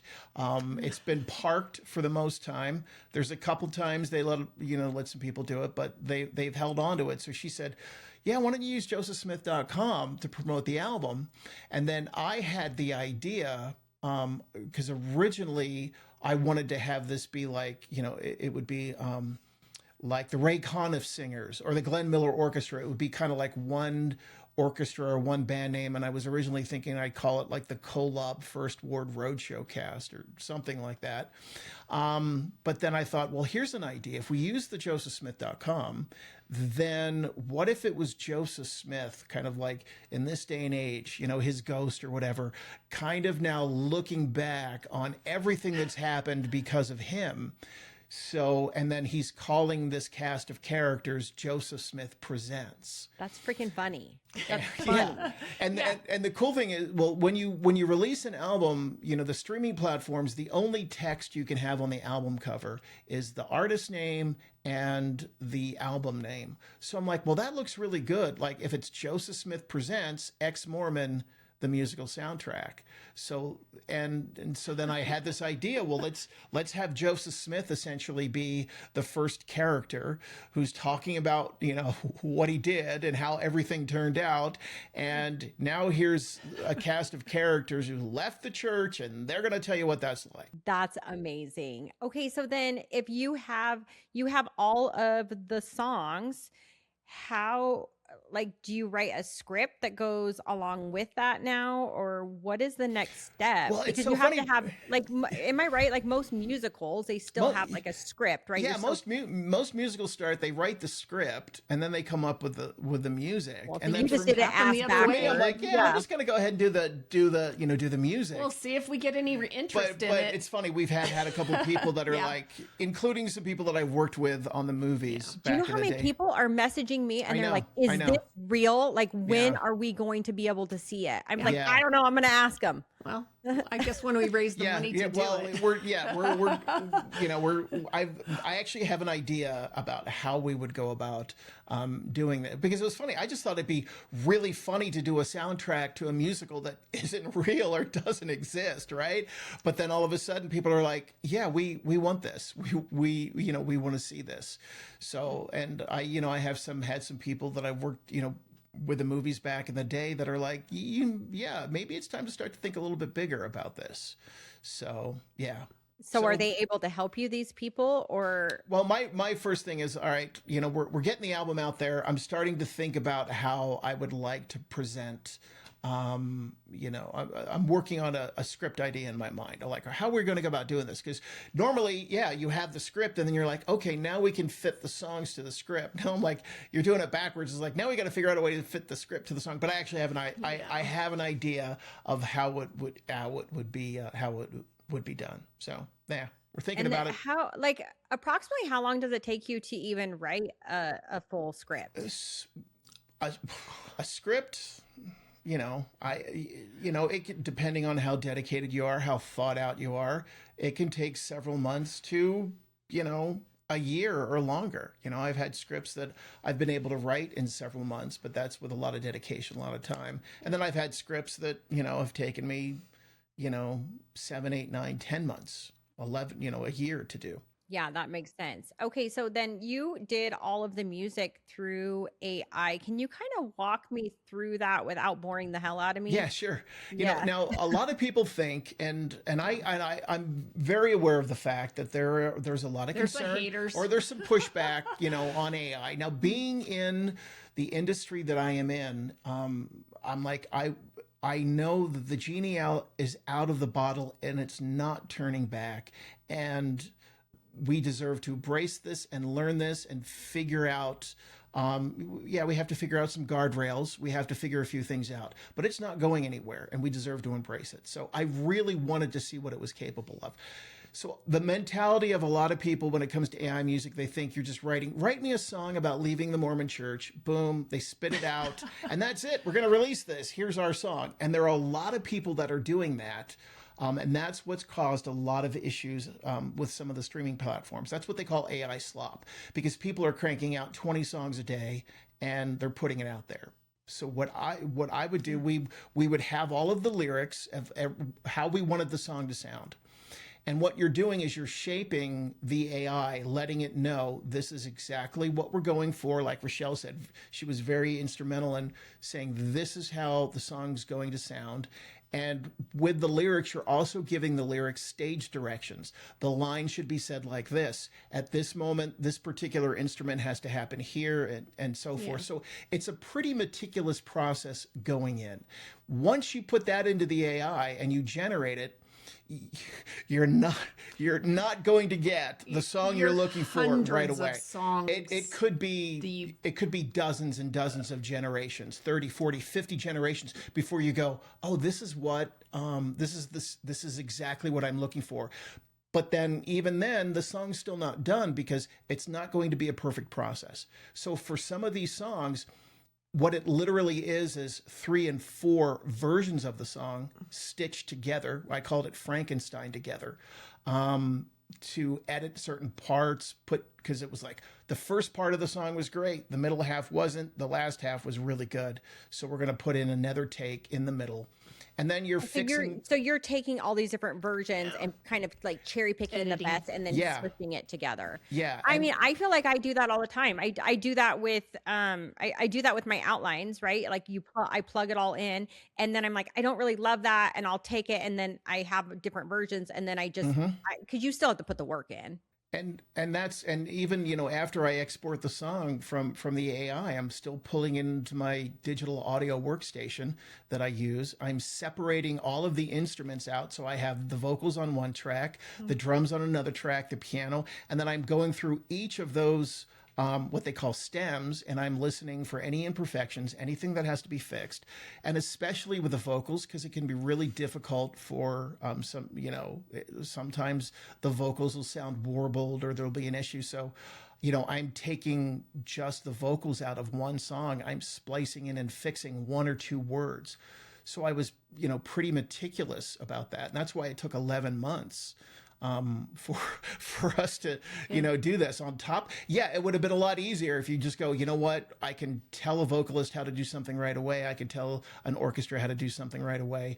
That wasn't going to be feasible with this, so we made the most of what we had with the technology, and I think it was, I'm pretty proud of what we were able to do. It's good. It's Thank really, you. really good. Thank you. And I actually, like, you can't really take that for anything because I am not musical whatsoever. But my husband was in a band, all the things, right? Like he can play every instrument that there is, and he says it's good. So Thank you. Good. Thank you. It's really freaking good. Yeah, it is. It's to the evolution of the way the technology is now. I'm pretty pleased with it. And the thing is, this is as bad as the technology is going to get because it's going to continue. And the funny thing, there was like one song I had completed like late one night, and I get up the next morning, I log back in, and then I realized they completely updated to like the next version of the platform that I was using. And I'm like, oh my gosh, this is even better than what I was just working with, last night.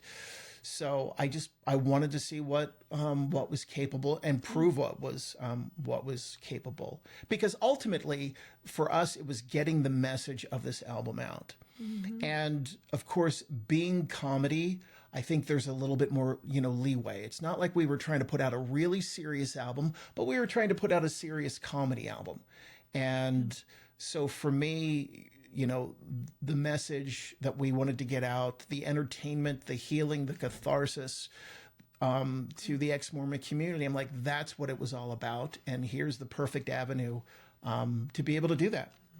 Yeah, I absolutely agree. Well, so could you also, are you looking at it to do a movie, or are you wanting to do like a Broadway show? I'm open to all ideas. Yeah. Right now we're just like starting to sit back and ride the wave of the album getting out there and hearing from people and seeing the feedback's been phenomenal. So so for right now, because Rachelle knows what it's been like the last 11 months, especially like the last month itself, because we had set a goal that we originally I was thinking maybe August or September.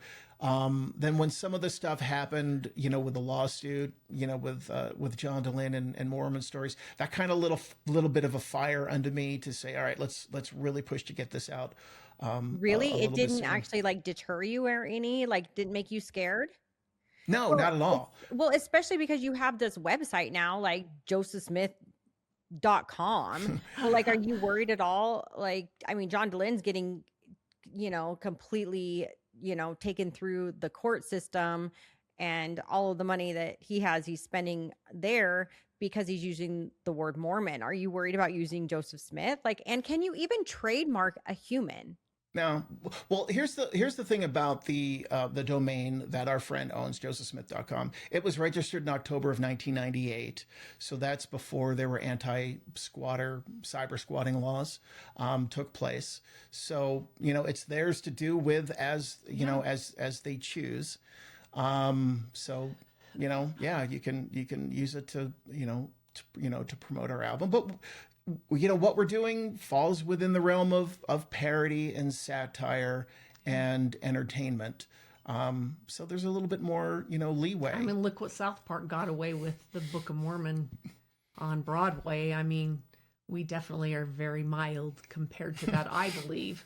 Oh, that absolutely. Soundtrack. Mm-hmm. Absolutely. Yeah. Well, so is there any sort of empowerment, I guess, knowing that now you are able to you're kind of able to make fun of everything. Like the gloves are off, right? Before you could just go after the culture, and now you're like, gloves are off. You're going after everything. You're Yeah, going to I make mean, fun, like make fun of it, right? Like, yeah, and the most important thing, that we kind of talk about with this album, it's, there have been a few members of the church that they're like, you're attacking the church, and we're like, look, what we're doing is we're speaking to the people that have left the church. Now, we're taking them down a pathway of things that they can relate to, things that they are familiar with, experience that they have had. Granted, some of it is, it's a little profane. Yes, it's sacrilegious. But at the same time, we're also taking them down a pathway where we can say, they can say, you know what, maybe there is a better way. I feel this catharsis. I feel heard. Wow, I can step into some peace. And if that kind of heals somebody that's left the church, if it offers them some catharsis where they're able to become a better person for themselves and live in a greater state of peace and harmony for themselves, well, guess what? Then that's going to benefit the members of the church that are around them, because they're not going to be I'm trying not to swear here, using some of the lines from some of the songs. you can swear all you want. Okay. Well, one of the lines was like, you can actually be Christ-like and not an asshole. From That's mental not a swear word, consecration. by the Yeah, way. okay. So, I mean, it's like, wow, if you have a family member that left the church and they were really angry and there was always contention, but guess what? All of a sudden, now they realize that they can get along with you, that they don't need you to be different for them to be happy, and they don't have to be different for you to be happy, and people are getting along, even though you're both on different sides of the perspective, and everybody gets along. Well, then that bodes well, for everybody. So our end goal was just saying, look, there's a better way. You can get along. You can find your happiness. Taking all of our concepts and our language and finding a home for it in these songs so that other people can enjoy the catharsis of it. Yeah, I mean, if I had used that word a few more times. If I had written this 10 or 15 years ago, it would have been a very different album, because it would have just been the excoriating, angry, Ex-Mormon album. Because you're in a good place now where you're just Yeah. like, you feel like you can just make fun of it. And you could, like, I think everyone should look at it as entertainment, right? Like, it's just entertainment. And I know that you say it's like entertainment, like we're not speaking to the Mormons, we're speaking to the ex-Mormons, but I also think it's so many of the never Mormons, because when like the Secret Lives of Mormon Wives came out, I had friends that were like, no, we are watching at your house because you were Mormon. So because it's a different language. Like, Yeah. they honestly needed like an interpreter, me, to basically explain all of the things that were going through there. And I was like, well, yeah, like it's a completely different language and nobody understands it. But I also think that's why it's so interesting, and that's what makes it entertaining. And that's why Mormonism in general right now is having a huge moment. It's having a huge moment everywhere. And so I truly think it's because it's such a taboo thing for everybody. Like, unless you've lived it or experienced it, it is absolutely jaw-dropping, like, what the fuck is this? Yeah. It is. Yeah. Like, I remember telling my family, even because I only have one sister, we both joined the church at the same time, but like explaining different things, and they're just like, what the hell? Like that, like are you listening to yourself? Yeah. And even when I went through my excommunication thing recently, because apparently you can leave the church, but you can't talk about it. So as soon as you start talking about it, then you get excommunicated. I was worried that if I pulled my records, if I pulled my membership, right? If I did it, then I would lose my temple sealing, and I would lose, my sealing to my kids and my husband. And that worried me. But if I was excommunicated, those things stay intact. And so I was extremely worried about that. And I was telling my cousin this, and she's like, are you fucking listening to yourself? You realize it's not fucking real, right? Like, you're worried about being, like, do you really think that you're not going to be sealed to your kids just because some fucking men in a suit told you that they don't like what you're saying? Yeah. And I was like, well, But like, do you know what I mean? Like, Oh, yeah. it's so wacky. And so everyone's interested in being like, what the hell are you talking about? Yeah, they really are. There's always been a curiosity, Yeah. and it just seems to be kind of increasing, even more so. And I don't know if it's just because of all the secrecy, maybe. Like, I mean, all the things that happen in the temple are so secretive. So maybe that's what it is, because everyone's like, right? Everyone wants to know the secrets. Yeah, and of course, the internet age now, somebody just sees one thing while they're scrolling about Mormons, and it's like, what? Really? Oh, well, now I'm going to go down a rabbit hole and see if that is true.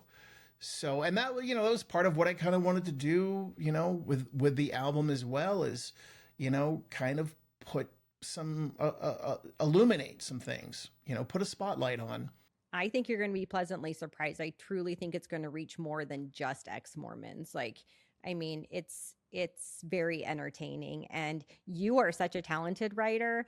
And now you've got a freaking even more talented co-writer next to you now. So your shit's going to be even better than before. And that's the thing. We both made sure that we would sign off on. Yeah, we held each other accountable on every single thing. And just said, this is, all right, we good to go. This is the things I don't like. This is what doesn't work for me. And he was very, good about listening to me. And put it, because there were things that, like, I would go. I mean, guys are 14-year-old boys, aren't they? Yeah. There were things that I might all their dick jokes in there, so that I would take to Rachelle, and she would go, that doesn't work for me. And then I would, and then of course, at first I'm just like, you're feeling kind of hurt, and then, but if I would sit back and listen to it, and I would go, all right, well, there always seemed to be the next idea that came to me that I was like, oh yes, this is the way message, to go, with this, whether it's just a line or whether it was even, like an entire, I'll give you a great example. The Hosanna to God in DMT, which is about an ayahuasca journey. Originally, for the most part, the lyrics had stayed intact, but it was about an acid trip. And Rachelle's like, we're not doing anything about an acid trip. And then I'm like, well, wait a second. Okay, yep, because ayahuasca makes more sense, because that is can be more of a spiritual kind of a thing, even though acid, of course, can be considered spiritual too. But it made more sense in the context of the song. And then it went back to, I was like, okay, we just tweak a couple of lines here. We're not dropping LSD while we're LDS. We're doing ayahuasca. So, well, okay. The other thing is too, is that can't you, as you have those ideas, they don't necessarily have to be in the song, but they could maybe be in the script, like to go along with the songs, right? Absolutely. Yeah, there's. I mean, I'm not a writer, definitely but jokes that will go into. Yeah, the script, there's stuff, and then of course I'm doing. It's been a lot to get the album out, but I've done a few short videos. To just some with cartoon animation. With, I mean, cartoon he's animation just decided to pick that up. Now he's a cartoon animator. Well, and that's what I was wondering too. Could you even is that more budget friendly to be able to do something like that with cartoon AI kind of a thing? Yeah, and that's one of the reasons. So I've got some of the videos. I have a kind of a following on TikTok that happened kind of accidentally, a weird way, about a year ago. Not huge, but doing some, ex-Mormon jokes and things that I was using AI to create these videos with. And that was kind of the platform that started to launch, telling a lot of people about the album. So like I did a trailer for the album there. I've done some clips of some of the songs there, and which have been very well received. And then of course people are like, wait, this isn't just made up. This is a real thing. This is an actual album. And then they realize, that it is. Is that under your name on TikTok? It's actually under the name Johnny Kolob. Of course it is. Yeah, Johnny Kolob. Yeah. Did you know that we're not actually promised to have our own planet anymore? Oh, they took that away. Do we get like a moon, an asteroid? I don't know. Listen, there was a lot of things that made me upset, and I was like, when I heard that, I was like, well, that really makes me upset, because that was the only reason why I was in this. Is it like a Kolob duplex? You have to share a planet with somebody, Seriously, I have no idea. I have no idea. Okay, so I have questions for John, and then I have Okay. questions for Rachelle, and so that's how we're gonna end this. Okay.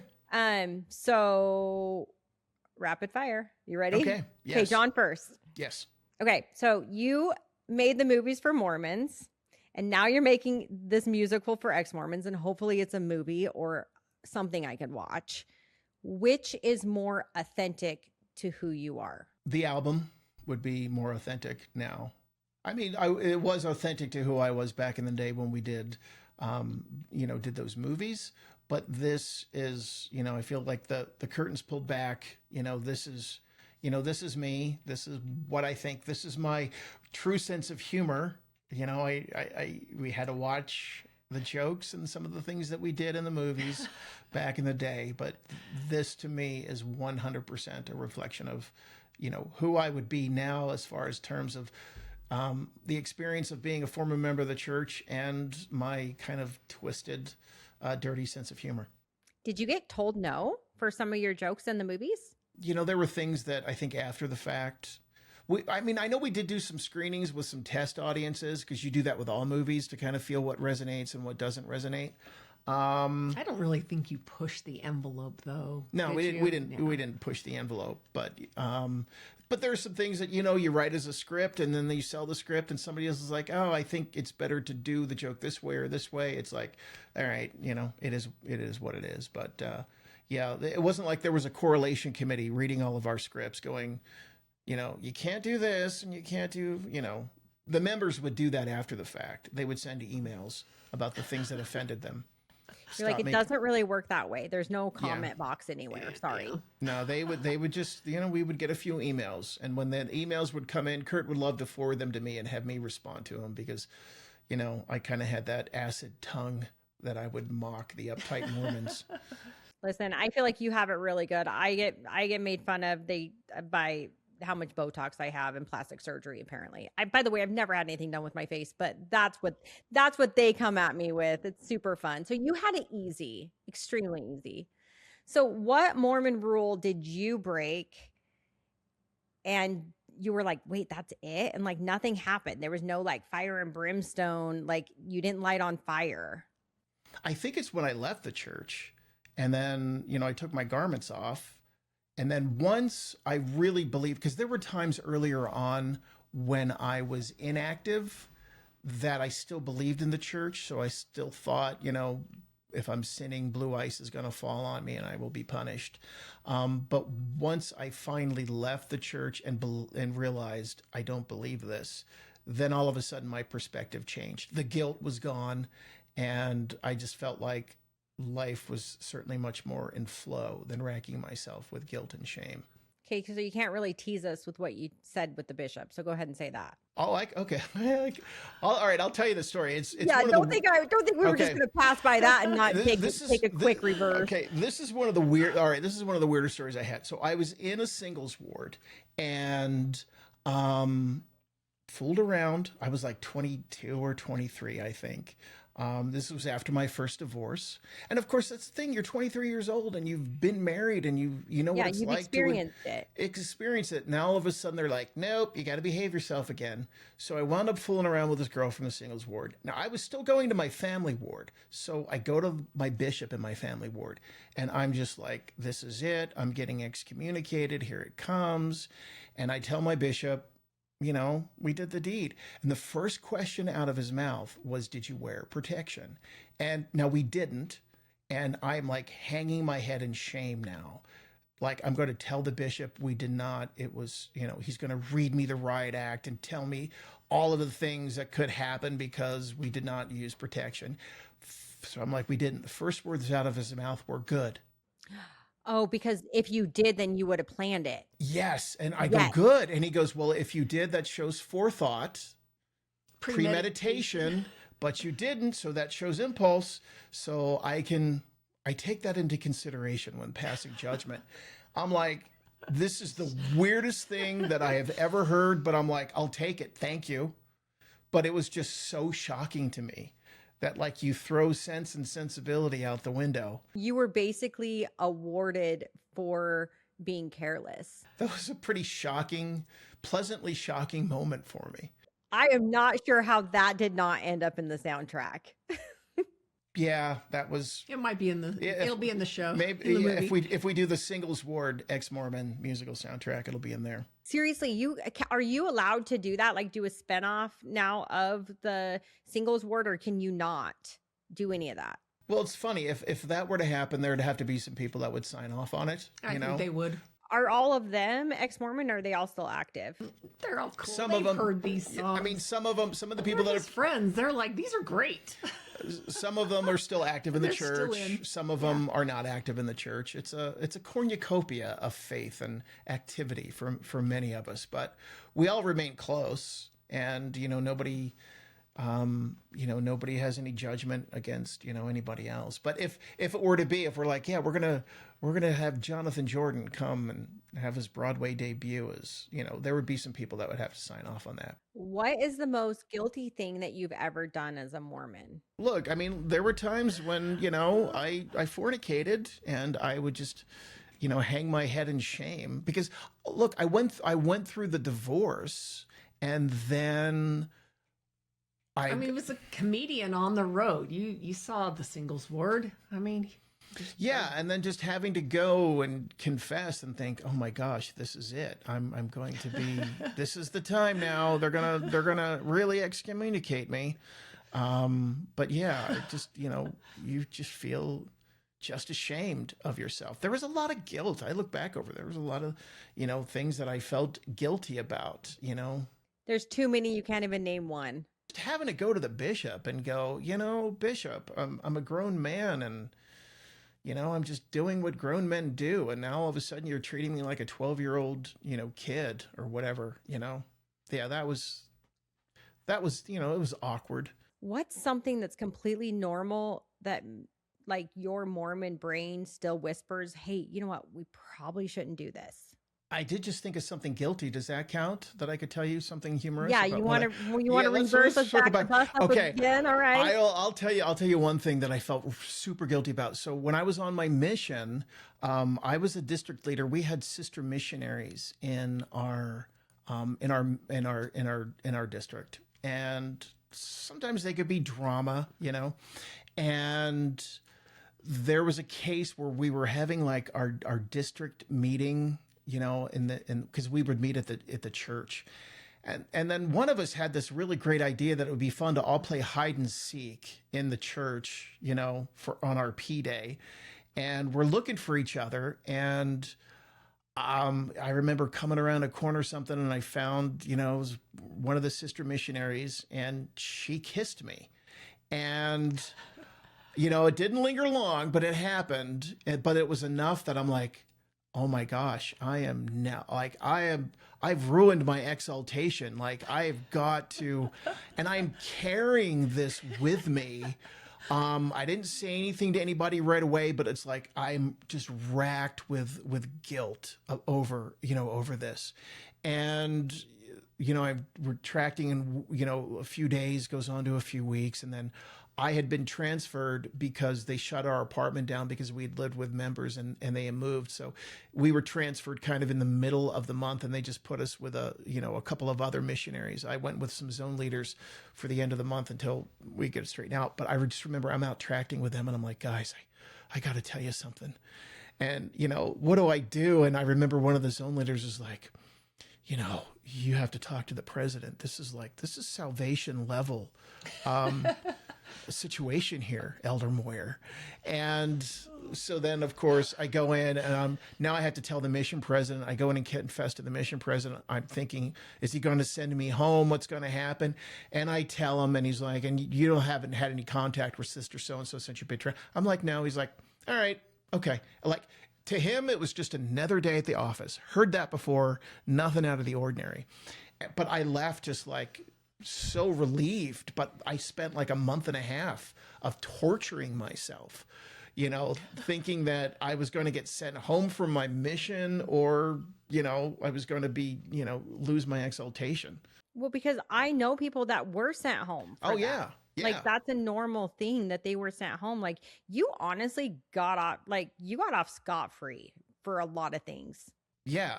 Yeah. It was, my mission president had been out for a while. He'd seen everything. And he was just like, all right, you're good. But that was a huge example of the guilt that I allowed myself to go through for like a month and a half, over something, innocent that kids, because it was just like, she just like kissed me really quick on the lips. And that was, like that kids was are it. doing that in junior high right Yeah, now. exactly. It's not a big deal. You're like, So- and you're like 19, 20 years old. You're like, you should be totally fine to kiss somebody. And it's just probably a peck that you would give your grandma. Yes. I can appreciate that I wasn't supposed to do it. I got that perspective, but yeah, I put myself through a lot of guilt and torture and torment. So what's something that you have like done after being ex-Mormon that you are like, hey, I really shouldn't be doing this? Like you still have that pull. Is there anything that you think? I don't, I can't think of knowing anything kind of how I don't far to care. drink, where the cutoff limit is, where to stop, that's probably one thing. Well, what about even like going into a bar? Like, did you ever have that feeling where you're like, oh shit, like I shouldn't be in here. Like something bad's going to happen. Early on, probably. Well, yeah, the very first time, because I got started doing stand-up comedy at a club called Johnny B's Comedy Club in Provo. And this was in the 90s. And it was the place where all the BYU students went for comedy. And it was TV clean and completely appropriate. So I had gotten started there. And somebody had seen me there. And they booked like a one-night comedy show up at a bar in Salt Lake. And they're like, do you want to come up and do a show at this bar in Salt Lake? And I remember walking into this bar and just being absolutely terrified because I'd never really been in a bar before. And it was like kind of a seedy bar. And now I'm getting up and I'm telling jokes. And I just remember being so terrified of being in this bar where people were drinking this den of iniquity and panicking in the bathroom. I almost just laughed. I almost just didn't even say anything to the booker who was there. I was just going to hightail it out of there because I was just so terrified to be in a bar. But then, of course, I wound up doing comedy in lots of bars. So that was never even that wasn't a thing. Well, because I think about this, like the first time I went to a bar, like just with some girlfriends, and my husband didn't go, and he texted me, called me, like made me do like FaceTime. And I was just like, because he was so scared because you're programmed to think like now your entire marriage is going to fall apart. Your wife's going to cheat on you. Like all of these terrible things are going to happen in a bar. And you're like, dude, okay, remember the bishop that slept with his wife? That didn't happen in a bar. Like they slept with the young women's president. That didn't happen in a bar. That happened in church. Like, yeah, that happened actually in the bishop's office. So guess what? Joke's on you. It's not happening in bars. Yeah. So yeah, never. Yeah, there was never a diversion, I guess, to bars. So, only the swinging. That was the only thing that we were like, nope, nah, not for us. Good luck with that. So if the Celestial Kingdom had assigned seating, who are you sitting next to, and who are you absolutely not sitting by? Who would I be? Absolutely, I'm sitting by Rachelle. And I wouldn't be sitting by my first wife because she wouldn't be there. So your first wife, you guys didn't even have kids. No, we didn't have. We were together for just a couple of years. That's while you were going to BYU. Yeah, well, I was going to BYU, and then we split up not long after my graduation, and then we were divorced. And well, I guess if you did have kids, it would have been in the movie, right? Yeah, that would have been the case. But Singles Ward, I did not have kids when I wrote Singles Ward, but I'll tell you a funny story about Singles Ward. The name Jonathan Jordan was a stage name that I used to use. So when I was living after my divorce, or while I was separated, I was living in New Jersey, and my ex-wife, we were separated, but she was dating a guy that didn't like the fact that his girlfriend had a soon-to-be ex-husband. It was just like this really kind of it wasn't necessarily a healthy dynamic, but I started getting these crank phone calls and these messages on my answering machine. And this is just on the cusp of caller ID. So I didn't really know who it was. Then I was able to find out that it was him. And I actually had to get a restraining order against this guy. It was really a bizarre thing. But back then, this was pre-internet. You could open up the newspaper and you could, like, what's playing at the movie theaters, you would look at the showtimes. Well, there would be the comedy clubs and you could see where I was playing. So I started using the stage name Jonathan Jordan just so I didn't want my ex-wife's psycho boyfriend to try to come to a show. And Jordan is actually my sister Bonnie's son. He's so I've been very close to him. So I just started using Jonathan Jordan. So then when I wrote Singles Ward, I just used the name Jonathan Jordan for the character that I used to be. And then wound up naming my son. When I had my first son, we named him Jonathan Jordan Moyer. So we just carried on the name from the there was times at church, there was a period of time when my son still did kind of go if they were with their mom, and he was getting set apart for something one time, and it was like Jonathan Jordan Moyer, and they're like the Singles Ward. Yes, if you could rewrite one scene in the Singles Ward, knowing what you know now, what would you do? What would you rewrite? A scene that I would rewrite in the Singles Ward, knowing something. Or would you be a little more snarky? Because he's the king of snarky. Yeah, one more. There would be a scene that I would add. That's what I would say. There would be a scene, not necessarily rewrite a scene, but a scene that I would add. So I had a bishop when I was in the Singles Ward, and he's like, and a little bit of this carried over into some of the writing of Singles Ward. But I remember I was hanging out with the bishop one day, and he's like, Johnny, I hear the sisters in the Singles Ward, they tell me the kind of guy that they're going to marry, and they're describing a Greek Adonis, some big, like he's a supermodel or something. And I feel like saying to these sisters, have you ever heard of a treadmill? And so that was like from, the bishop. And there was a little bit of that in Singles Ward because I did kind of see that. And that went for both, not just the sisters, but for the guys too, that had these, they had these expectations, right? And it's like, yeah, that actually could have been entertaining. That would have been really good. I wish you would have thought of it then. Yeah, I was trying to behave myself. So funny. Okay, so Rachelle, your turn.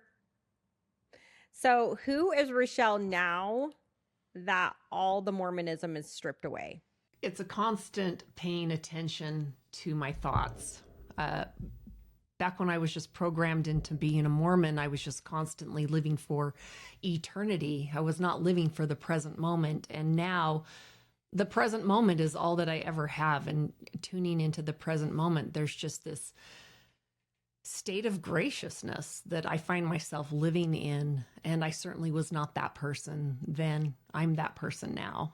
And I love that. Feel like you were grateful. I feel like that's all we were like, that we were just rammed into our brains. You have to be grateful for all. I don't, not necessarily using the word grateful here. I was definitely grateful. And I feel like I did, express that because we were taught, make sure that most of your prayer is all the things that you're thankful for. And I really do, being this, perfect Mormon wife and mother, I definitely did run that into my children that, when you say your prayers, make sure it's mostly all the things you're thankful for.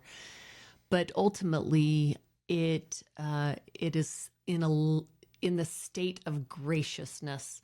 So it's just living in a state of grace. What did Mormonism teach you about being a woman that you've had to completely unlearn? I don't really think that I'm keeping anything that I learned, even just, being a good person. It's a different definition that I was constantly signing up to serve and give and so that I could feel good about myself. I really felt like if I could constantly be serving other people, I would take my mind off of my own miserable life. And really it's, facing your life and loving the person that I am, and that I'm not a sinner just because I want to go have sex with people that I'm not married to, that actually really love that person. And I'm really thankful for that person that was, kind of wild and free. And I think it's a really beautiful human that I was. And it taught me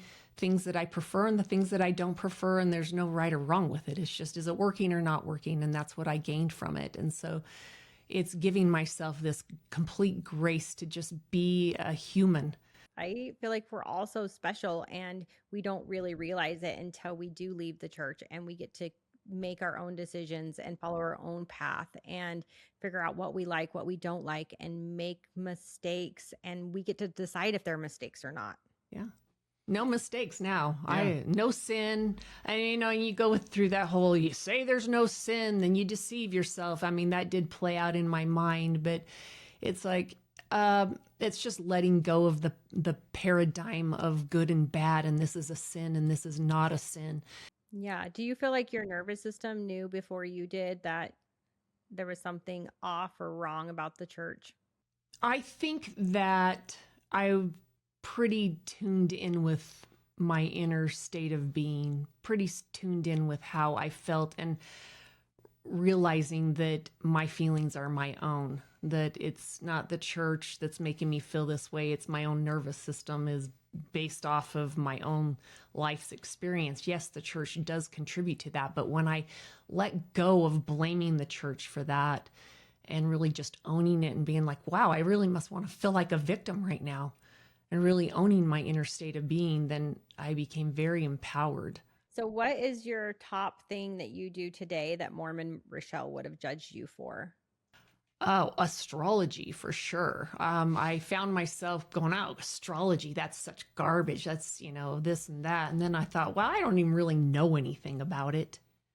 So I got to stop saying that something is, I mean, that was one of the first things when I started to let go of the religious programming, is stop saying that I know something is true because I had a feeling about it.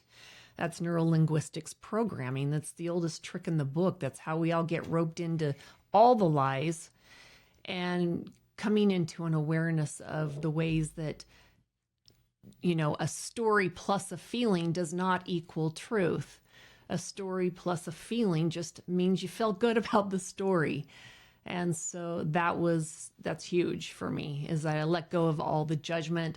I let go of, judging people for everything. We're taught to judge all the stuff we're told not to do. If you're drinking and smoking and getting tattoos and you're, all those things there's no judgment on it. And I have to say, when Rachelle and I met, the very first question she asked me was, what was my birthday?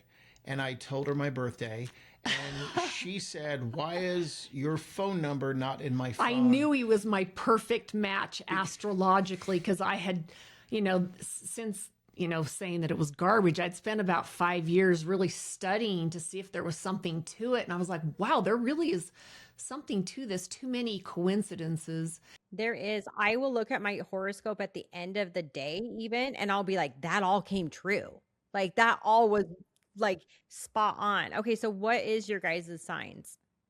I'm an Aries, but I'm Capricorn moon and I'm Capricorn rising. So I do feel very Capricorn, and I look Capricorn, and I know I sound Capricorn. So there's a lot of Capricorn there, but I am Aries, energy. I do boxing.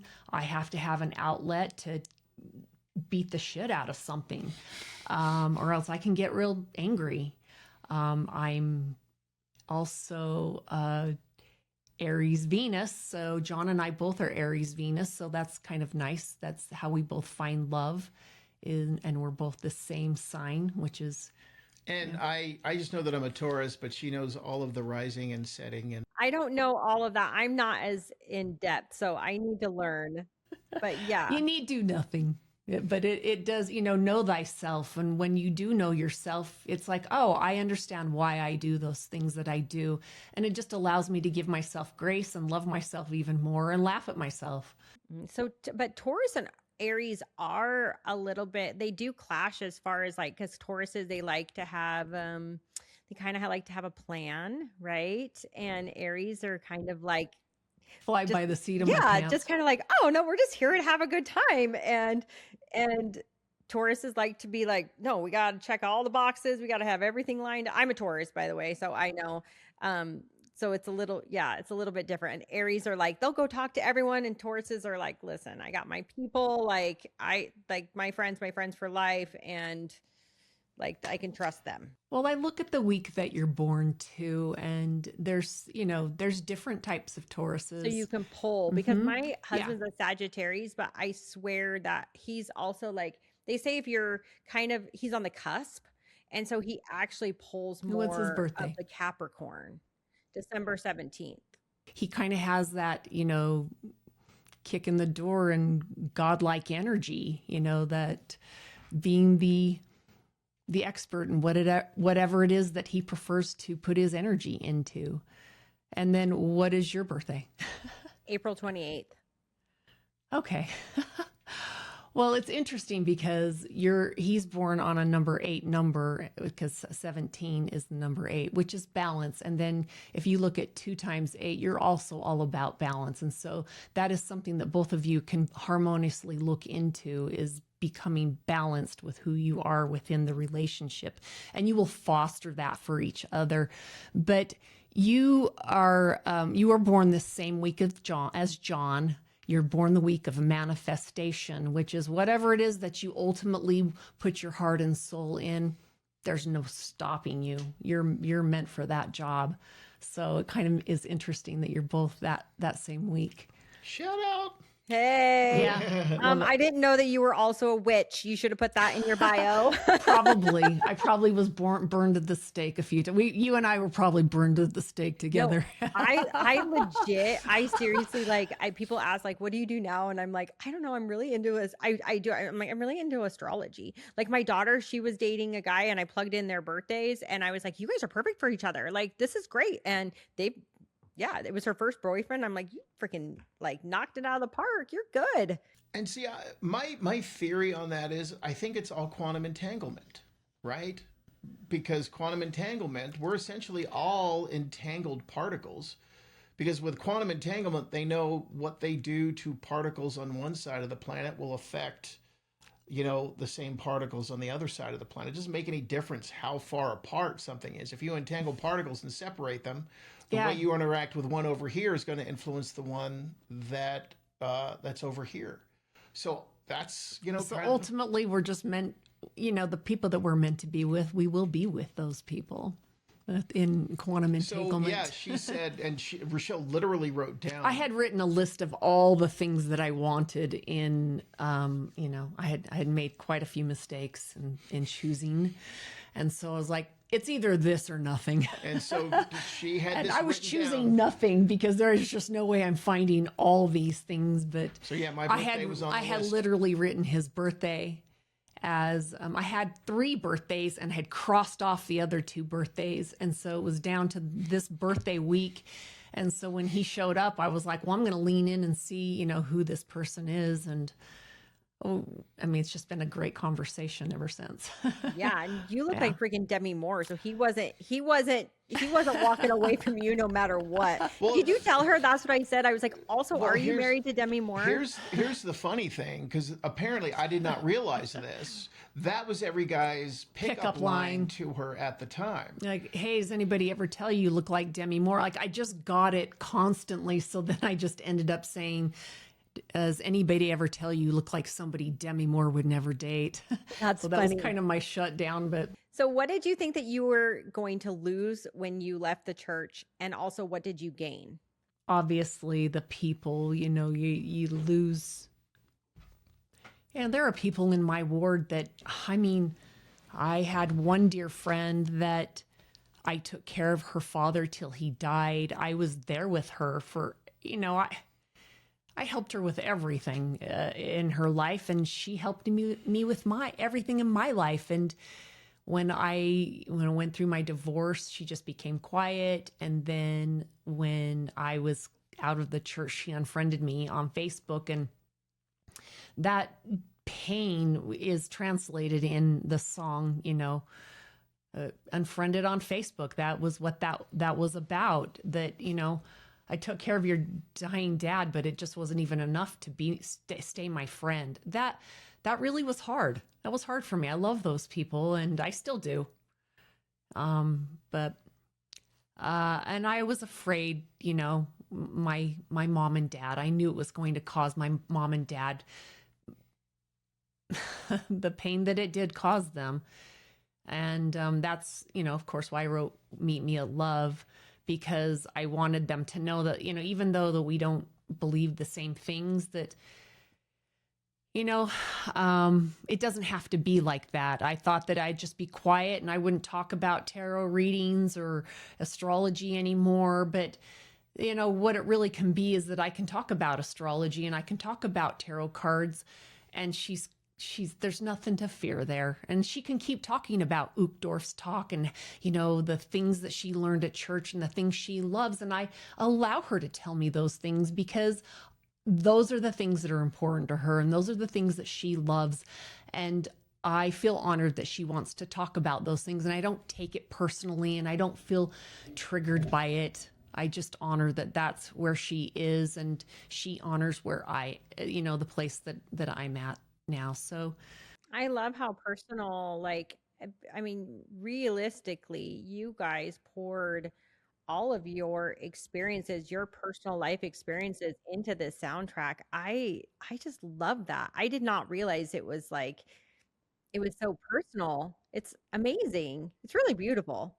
For that, and to it's really nice to be able to sit where we're sitting now and hear that, and all of the feedback that we've had, how something has resonated with people. Because ultimately, as an artist, you create something that you are looking to resonate with somebody, and you're taking very personal emotion, very personal experience, whether it be anger or grief, joy, whatever it is, and you're putting in a way that you hope translates with other people to share that experience.